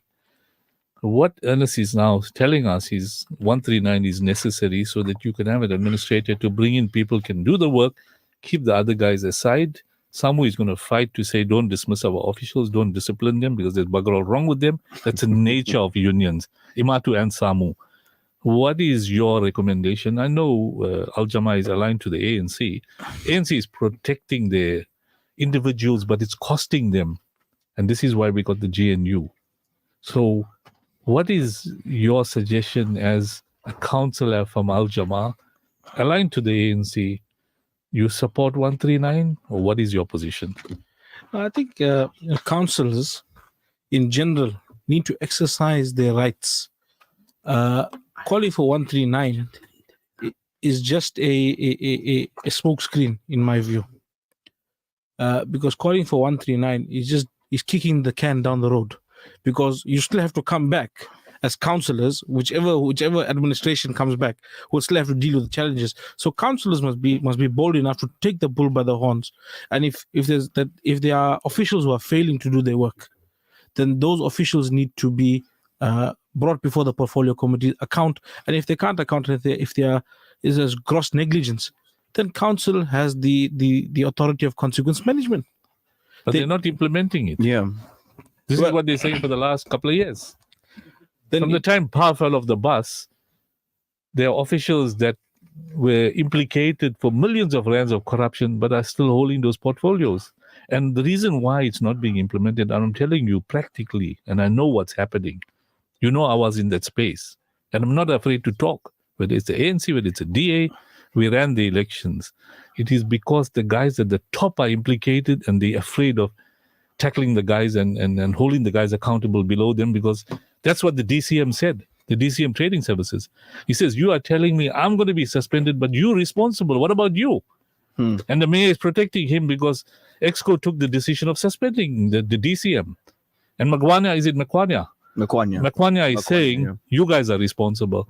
Now, this is where the chair, the MEC for Kokta intervened and says, what you did is incorrect. And now I don't know whether the mayor has accepted it.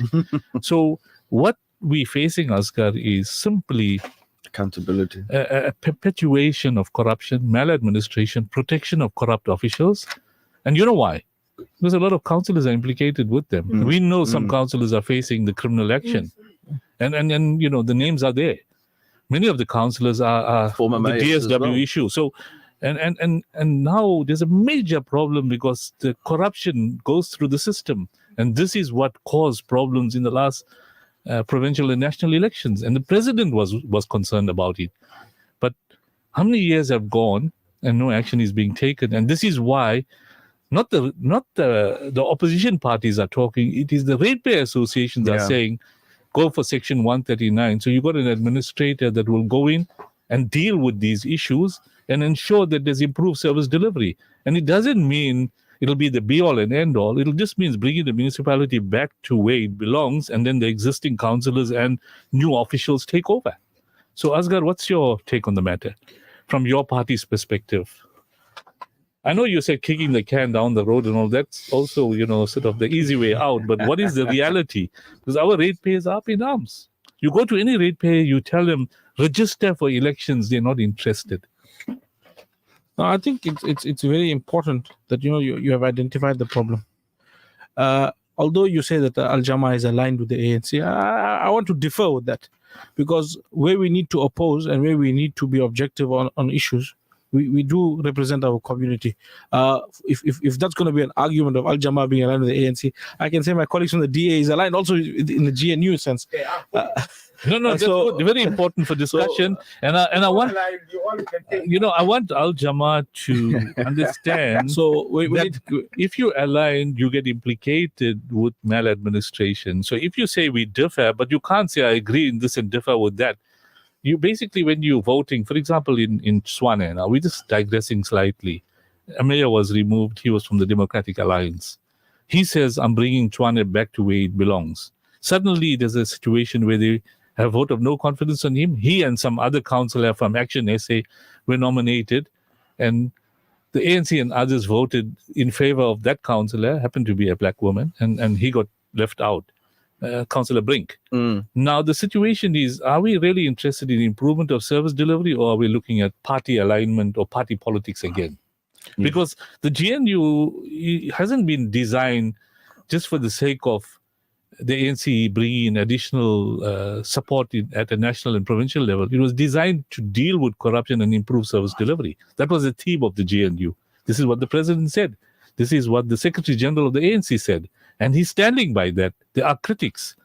So he wants to roll it out to municipalities, and it'll only be rolled out when the 2026 elections take place, and time will tell us what is the situation. But currently we have a situation in all municipalities in KZN that they're failing. So how do we really, before the next elections, create that confidence to our voters, Asghar? Councillors need to do their jobs. Councillors' job is I think someone touched on it earlier, is oversight. And we need to ensure that, you know, when you approve a budget, because no official can approve a budget, but it's a responsibility of council. So council approves a budget, they must ensure that the budget is used for service delivery and cut off all these sideshows of you know, people wasting money. And in fact, this week there's a conference that's taking place at the ICC, SIGFARO, Chartered Institute of Government Finance and Risk Officers. I mean, lots of municipalities are sending their entire finance teams, costing hundreds of thousands of rands from around the country, to this. So we need to ensure that, you know, the core service delivery issues are given priority. Firstly, in terms of dealing with delinquent officials, we must apply the law, and we can't hide behind this thing of, no, I'm an opposition councillor, I can't do it. Yes, you may not have the numbers, but there's nothing precluding you from bringing a motion, for example, to suspend the city manager. And I'm just giving it as an example. I don't know the context of eThekwini so well, but there's nothing precluding you as an opposition councillor from ensuring accountability within the You'll be municipality. outvoted. Yeah, that's exactly what I was going to get. I'm just to. reading what Ernest is saying because I was in that space. Yes, you're going to get the alliance between the ANC, EFF, and saying no, it's our black sort of city manager, and these guys are being racist. No, but it's an issue of you representing the people who put you there. Whether you win so the you're vote, saying make a voice, whether you outvoted or not, you're standing up like what's happening in Palestine. You have to stand up for the rights of the people. You are placed there. I call this, and I say this on other platforms also. This is a trust placed upon us. We are not there to carry favor with anybody. We as public representatives have been placed in a role by the people. So what you're saying, Asghar, is make noises. In other words, if there's wrong taking place, be verbose about it. Yes, definitely. You have to bring it to light, and you'll find in many instances. I don't know, maybe. But will you vote against the ANC? Yes, definitely. I voted against the ANC last week. Okay, so you say don't be afraid. Never mind what an alignment. Yes, can I jump in there? Yes, come in. I feel like this is a male-dominated subject. No, I'm going to come to you. I'm just not being. No, Ramona, I'm going to come to you now. Ernest, quickly. Okay. Seriously. No.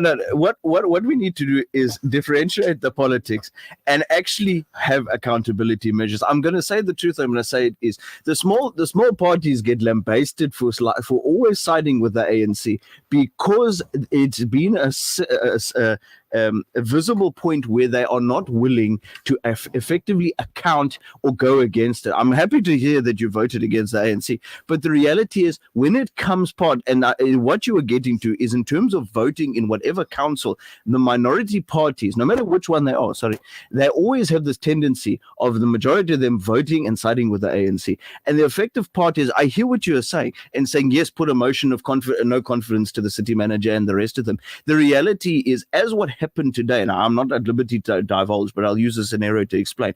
There was a issue in the voting of candidates for a particular committee, and where an issue is raised, there should be no undue influence. And when we, as the DA, raise an issue to say you cannot have names on an agenda, they should be vacant, and you cannot have candidates 1, 2, and 3 already on the agenda, it is undue influence.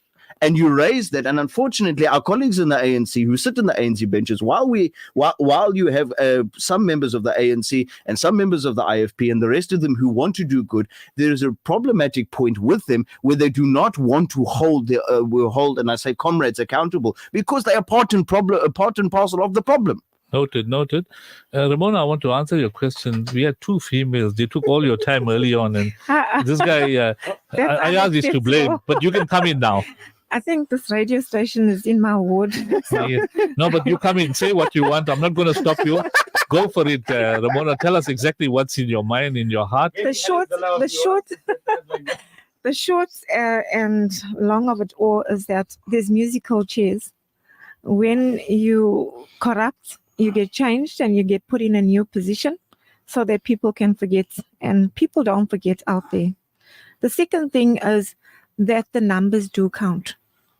If you don't have numbers in council, as councillors, we raise issues, yes, we vote on items, but the smaller parties do support the ANC on certain items. So how many councillors do you have? 200 councillors or 210? I'm talking about in different political parties. No, in the eThekwini council. 200. No, we have 111 wards, it's 222. 222 councillors. And normally, how does the voting go?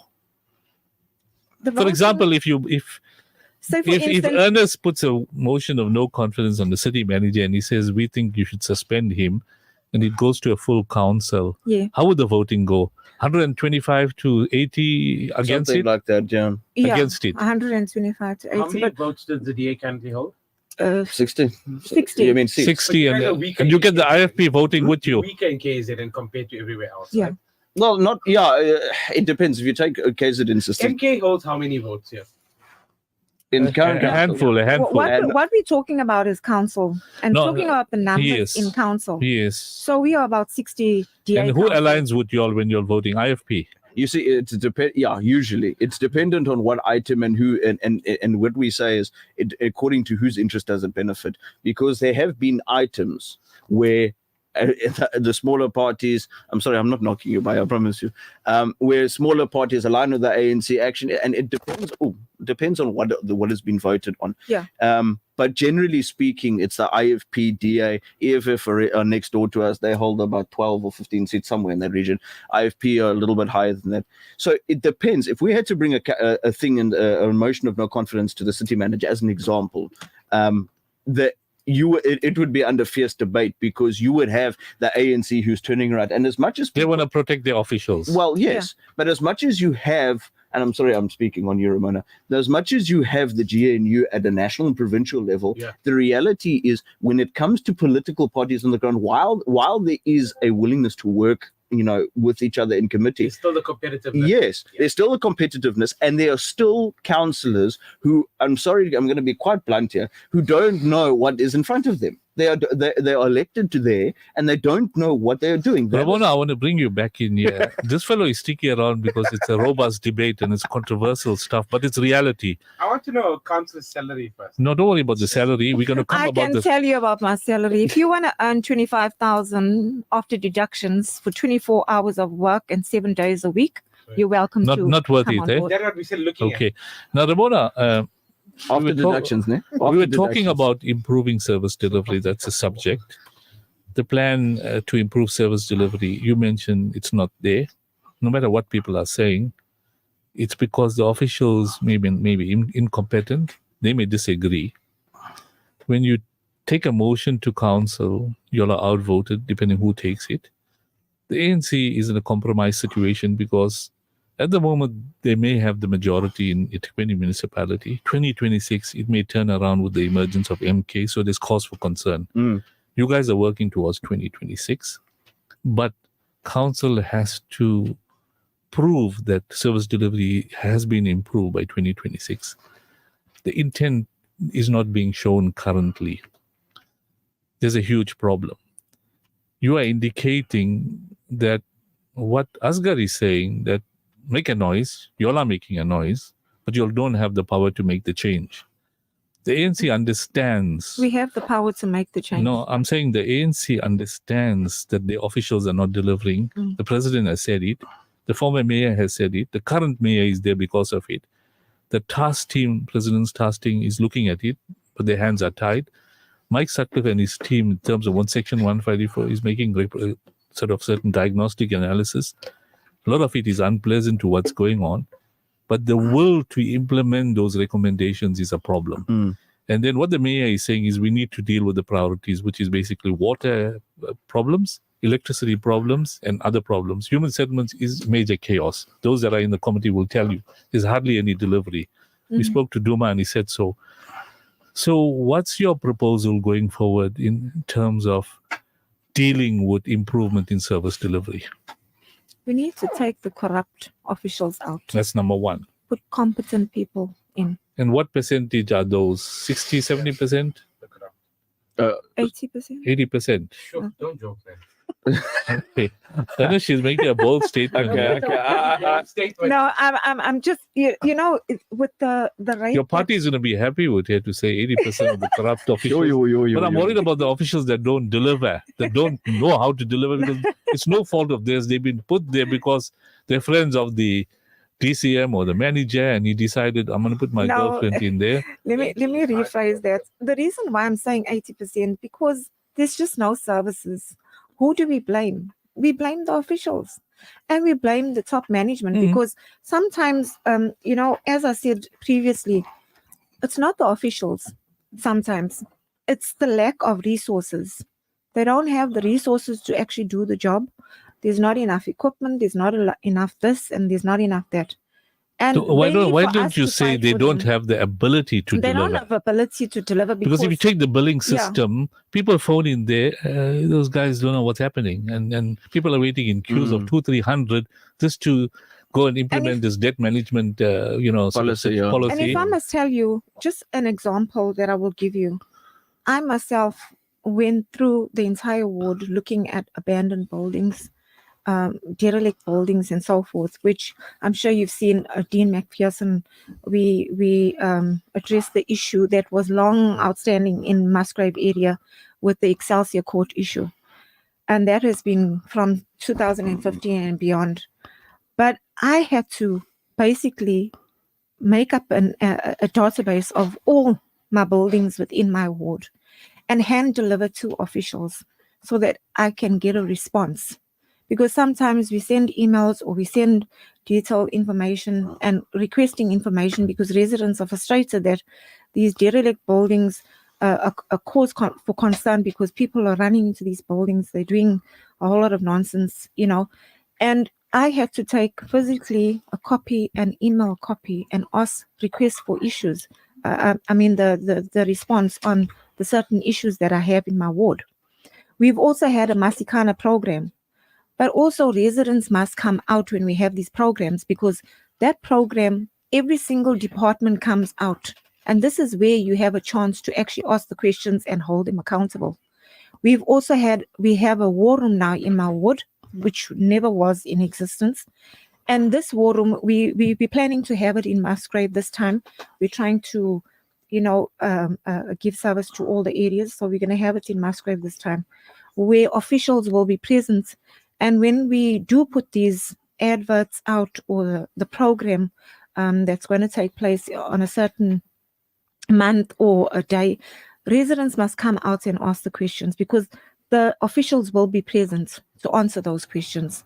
So I'm really pleading to residents to come out to meetings when we do put out adverts on the groups to say that departments will be present for them to request information or get a response from the department. Very good.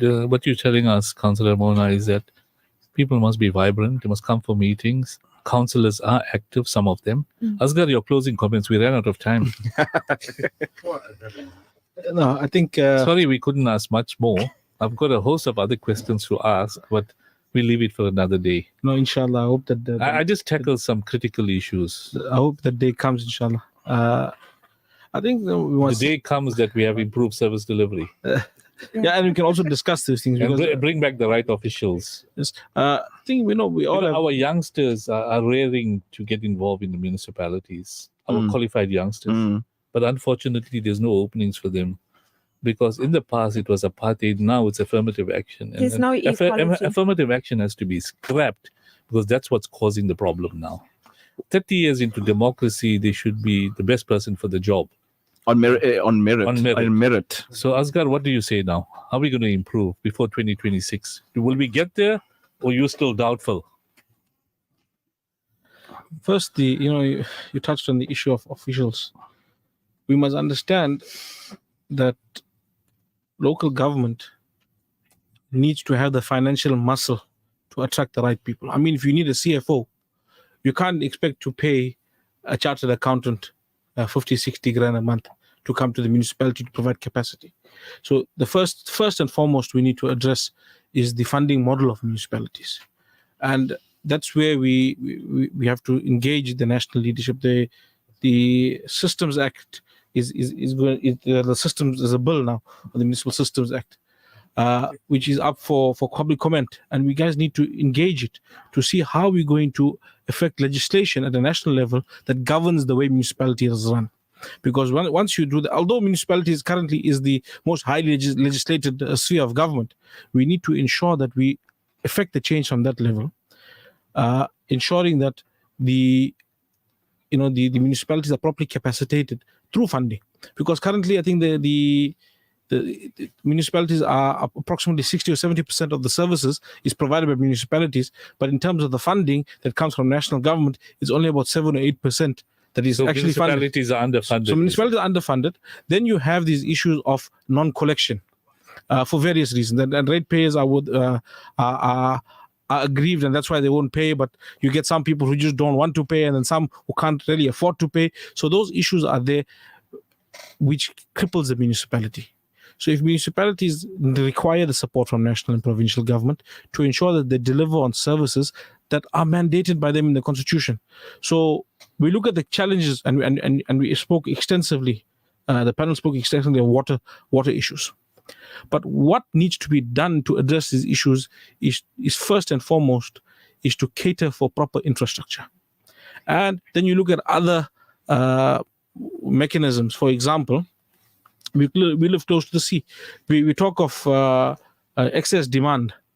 But what is creating the excess demand is the lack of our infrastructure, and we're not using the resources close to us, like desalination and those other type of things. And there's many other issues, but I just want to focus on, and I'll complete with this since we are out of time, is the issue of aging infrastructure. Many of our municipalities, wherever you are, whether you're in the city or whether you're in the rural and the away from the city, we'll find that our infrastructure is aging. In many cases, there's not been new infrastructure built since the dawn of democracy, which is a serious challenge. We need to ensure that municipalities have access to what they call the Municipal Infrastructure Grant, the MIG grant. We need to get those grants and bring it to the municipality to ensure that delivery takes place in newer areas. So you're creating development and ensuring the 8% is used for upgrade and maintenance of infrastructure. So that needs to be the starting point. And inshallah ta'ala, we will get there. Thank you very much for mapping a kind of a way forward. And at least it's a start of a process. Your closing comments, and it's 2 minutes. 2 minutes. Okay. My starting point would be that we need to fully capacitate our departments with skilled apolitical people who don't give a whatever about what political party you are. There shouldn't be an alignment. 1, 2, we need to ensure that people are appointed on merit. And not that there shouldn't be job blocking. There shouldn't be, the tick boxing and then rubber stamping of things and passing. And when we've already got people in mind for various positions in the municipality. 3, we need officials that are going to be accountable to not only us, but to the ratepayers as well. People are not wanting to pay because they are not seeing the value for money. That's the simple part. Mm-hmm. You asked me a question earlier. Should people boycott? No. The simple answer is no, because the minute that as what we saw in COVID, the minute that there was a low cash revenue, a lot of things halted. We couldn't even get to the basics. I know residents would say they're unhappy with that, but the reality is the municipality with less cannot do more, especially with the issues that we have. 5, we need to sort out corruption. And that can only be done when residents go out and they vote. That's the reality of it. You can, when you have exactly what happened in the elections, we have to have a collaborative government. We cannot have any majority. That's as simple as that. In order for us to create a fertile ground, and any farmer will tell you, you don't just rip up the ground and throw seeds in the soil and hope the crop grows and then don't water it. You have to set a climate which is conducive for cultivation, and that is how we are going to get eThekwini up. We need to ensure, and this is EWS specifically, but applies to all the other departments. And we ask an honest question: how much do you need? How quickly can you assess the infrastructure? 3, you need to collaborate with NPOs, NGOs, companies that have the ability to do what you can't, and not based on political connection, especially when we need to know the inner city is basically crumbling. But we also need to ensure that we capacitate this municipality and ensure that we don't overbill our people, because a lot of frustration comes when you have somebody who goes and puts an 8 and a 3, mixes it up, reader meters. The literacy component needs to be addressed. Those are the points that we would tackle, that if we had our political majority, that's where we would be. We would be saying, this is where you go, this is how you do it. Bring the likes of Neil McLeod back, bring back the training centers, ensure that we have skilled people, artisans. Yes, we have those, but the criterion and the how should I say, the standard needs to be included, especially with accountability. And the only way that residents can participate in this is by ensuring that when we go out and we say to them, listen, we need you guys to come out, not ignore a vote, because the reality of it is, at this point, who you vote for determines the trajectory of the country. And that's where the power of the people lie. We saw it now. 30 years, they got cut full of the ANC and they said, we've had enough. It is now time for you to figure a way out, all of you, because we don't trust any of you. And the reality is, the only way that anybody is going to build create credibility. Hey, my tongue is flying with me tonight. Is that, and especially in eThekwini, is if we get rid of those people that need to be get rid of and start giving the services to the residents that they need. People are unhappy, and we are happy to work with the associations. There is a misconception that we as political reps are fighting them. No, we need to align with them, because we are obligated to work with our NGOs and NPOs and whoever stakeholders in our wards. So at the end of the day, we need to ensure that the people on the ground come out, they have their say, because at this point in time, we have a problem that in this country, we have a little over 50% that come out to vote. That's the problem. We're going to chat about that on another program, and we'll invite you guys. Please, Mona, you please. got 1 minute. He took 2 minutes of your time to wrap up. I'll give you 2 minutes back. I'm just going to be very frank. Please be. People need to vote for the DA because we have proven and we've got a track record that we can get things done. Yes. So, yes, we've taken some issues that have been for years and turned it into a month. What else can we do? But we give good governance. And I'm telling you now, if you vote for the DA and continue to vote for the DA, you will get service. Well, Ernest, Plain and simple. you've got a very loyal DA supporter. And I mean, But you know what? You know what? I asked you to say, change your stance in Palestine, and you may get better support. 1,000%. The people should be first, and that's the way ANC has Yes. forgotten it. Now, before I bring my finance man at the end, Please. Mohammed Ayaz, what's your closing comments for 2 minutes? No, I don't. You don't need 2 minutes of my time because you've got more intelligent people here. But I mean, honestly, I found this conversation really interesting. I think it is. Look, I'm not gonna mince my words. I have lots of friends in the DA. I have lots of friends in Al Jamaa. I mean, I speak to Uncle Hanif all the time, right? I have friends across this political. You got a lot of friends in the MK as well. I genuinely don't. I really want. Not yet. You got Visbin. You got Visbin. Like, man. You got Jacob Zuma. They phone him directly. Only one whose number I don't have. But like, I'm going to be very honest. Yeah. I having worked with DA members who are now ministers for a long time, I've seen the grit beneath the surface. I've seen what they wanted to do. I'm talking about people who are very well known. I'm not going to mention names. 100%. But the thing is, the stance on Palestine did create a situation where it was just like, it's where I drew a line in the sand. But when I come back to South African politics and I try to compartmentalize, I do see the value that you bring as a party. But in the same breath, like, and Azhar will tell me, and he's looking at me now like, how dare you? Munafiqeen! You know, it's like ridiculous. It's like we need to, as a society, as humanity, we need to, it's hard to compartmentalize when it comes to the death of innocence, right? As far as this country goes, I don't want to see South Africa become Zimbabwe. 100%. And so with the GNU, I do see some positives. As Hassan said, the impact of the GNU has been negligible on our economy.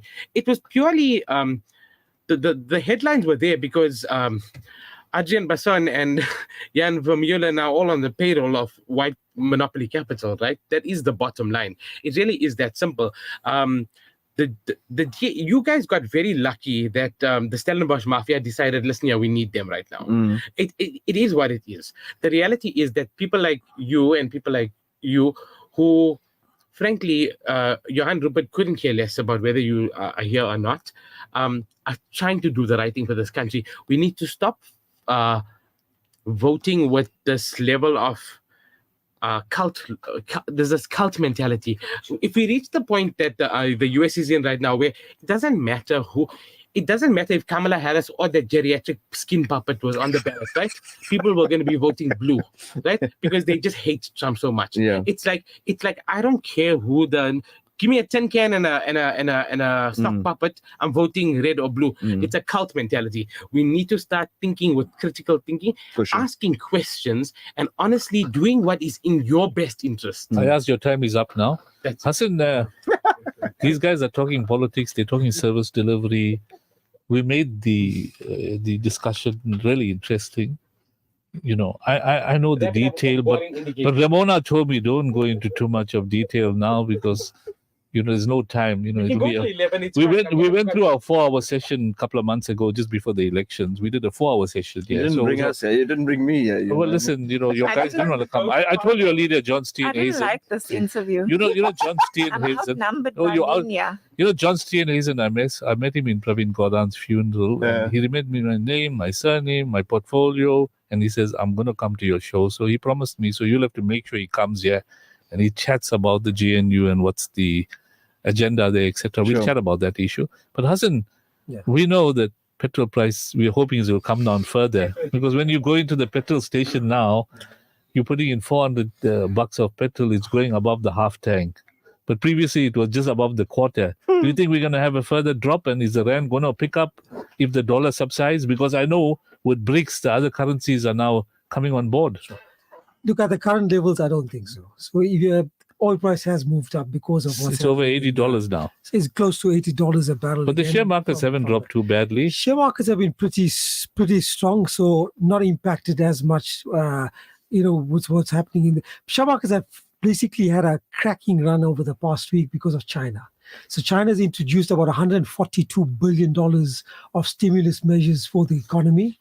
And with the But the irony of China is they care a damn about what's happening in terms of Gaza war, etc. They're just making the money. So China is basically introducing measures to improve the economy by firstly, they reducing the lending measures. So what they've allowed is banks to have lower ratios, which allows them to lend more towards the people.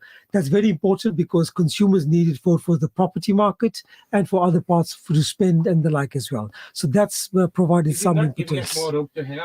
Not really. So in general, the consumer in China is not as indebted. If you look at relative to South African consumers or relative to US consumers, Chinese consumer is not as indebted. Chinese companies, yes. Chinese state institutions, yes. Chinese consumers still have some leeway in terms of what they can spend as well. Secondly, China, because of that stimulus measures, has a related impact to South Africa. We're a big exporter of commodities. So whether it's iron ore, manganese, coal and the like, a lot of that goes into China. If China is creating a lot more stimulus for the economy to improve, benefits us because we're exporting more the economy. Coming to oil, prior to this Hezbollah and the what's happening in Lebanon over the past 2 weeks in terms of Israel, launching massive attacks on those areas, oil is on the decline mainly because of Chinese demand declining. Chinese demand declining two ways. Firstly, because Chinese economy has been slowing down over the past while. And then secondly, the transition to electric vehicles has picked up rapidly in China. Everybody thought everywhere, but everybody thought Europe will be the major leader in terms of transitioning towards electric vehicles. The US is still, while Tesla is the big name and it's a US brand, they still love their Mustangs and the huge SUVs and all, which are still petrol and diesel guzzlers. Europe is obviously moving along a lot more in terms of electric vehicles, but China is rapidly moving along. That's why Europe is putting in heavy customs and import duties and trying to prevent now Chinese electric vehicles coming into the country because they're becoming competitive and coming in. Our president was in China, was it a few weeks back? He went to China, he went to America. One of the companies he spoke to and encouraged him to come here? A Chinese company that's moving along strongly with electric vehicles. So South Africa, remember, we've got big players like Toyota and the like that are major auto manufacturers here. If you heard what the Toyota CEO said recently in one of the conferences, he said there are two issues we face in South Africa. One is the cost of manufacturing because it's relative to other areas like Thailand and those places, we've become uncompetitive. Yeah. But then secondly, we also will have to adapt over time in terms of the electric vehicle market as well. And you will see that over a period of time, slowly there will be a transition in terms of South Africa towards it. Not now, we still got some time towards that, but it will happen. Give it 20 years or so, we will get there. I think it will happen. If we got another 20, 30 years to live, we've got, inshallah, I think we will probably see it. So I think the Rand units in terms of the petrol price, I think $78 a barrel, the Rand at 17.50. I don't think we're going to see a Rand decrease what we saw, last week. I think potentially there could be couple of cents decrease. Maybe a slight increase coming into the next one. Don't give us bad news, not like that. Okay, I think we've run out of time now. We at 22:37. This is the longest News in Focus I've had. But what I want to say is that it was a very enjoyable discussion this evening. I want to conclude on the basis that we all believe that the Almighty is in control of this universe, and yes.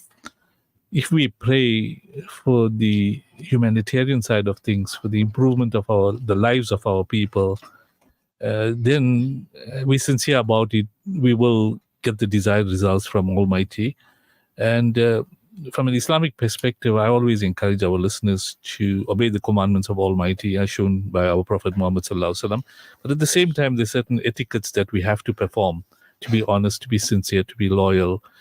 Now, in that regard, there's a religious conference known as the World Ijtima, International Ijtima, that's taking place on the 18th, 19th, and 20th October in Camperdown, a place called Madrasa in Namia, and they're expecting 30,000 people to come there and pray for peace throughout the world and pray for South Africa, to have leaders doing things for the benefit of the people. So a reminder to our listeners, diarise the date, 18, 19, 20th October, which is 10 days' time, at Camperdown. There's a madrasa there in Amia.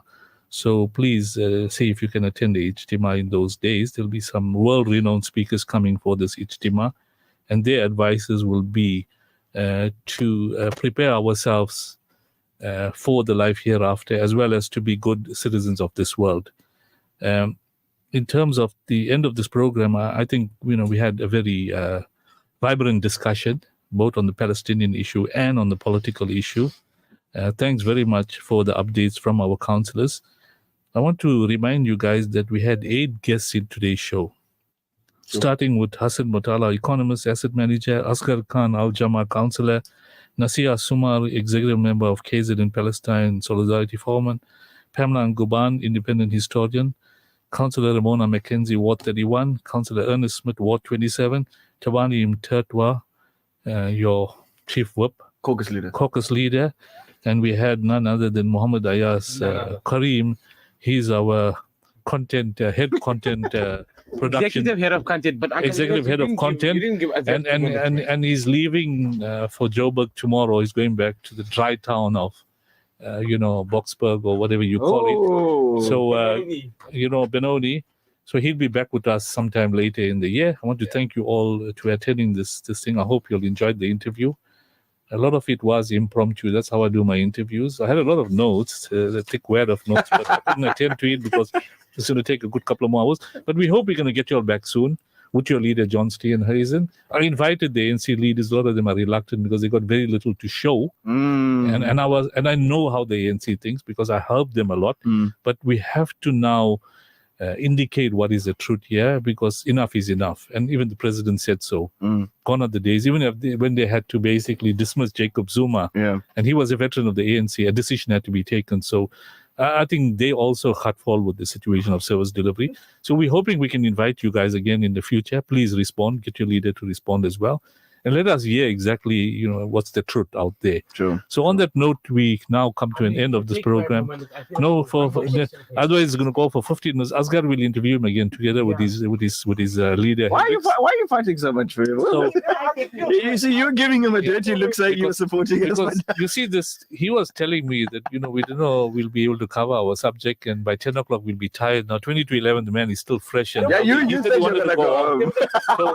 So yeah. Now I want to thank our listeners. I want to thank our listeners who sat up till late to listen to us. Many of them, it's their bedtime now. So maybe until next week again on Wednesday, we'll have another program, because we keep the service delivery program on the agenda, different aspects of service delivery. So inshallah, whatever we couldn't cover today, we'll cover next week and in future weeks. And we'll invite as many councillors to join us, because we're leading up to the municipal elections, which is about 18 months' time. So I think it's necessary we keep the various municipalities on their toes, and when they're listening to us, they realize that they got a lot to do still. And so until next week, Wednesday at 8 p.m. Assalamu alaikum wa rahmatullahi wa barakatuh. Welcome to Simplex Radio. Visit our showroom for the full range of car audio. Our TV department carries top brands with quality LED panels, full HD to Ultra HD, and now the experience of Super Ultra HD. Visit our theater rooms and transform your home with brands like Onkyo, Integra, Denon, Boston Acoustics, Yamaha, and more for quality audio visual experience. Now available, full range of home appliances. A one-stop shopping experience. Call 031-306-4029 or Kenilworth Park, 202 Brickfield Road, Overport. Simplex Radio, the name you can trust. This dua to remove anger is brought to you by Continental Butcher Baker Deli. Quality, freshness, and value. Our promise to you since 1992. اللهم رب محمد اغفر لي ذنبي وأذهب غيظ قلبي وأعذني من مضلات الفتن. If you're looking for a delicious selection of freshly made baked goods, decadent deli treats, and succulent meats, there's no need to chop around anymore. Continental Butcher Baker Deli offers an award-winning service presenting exceptional quality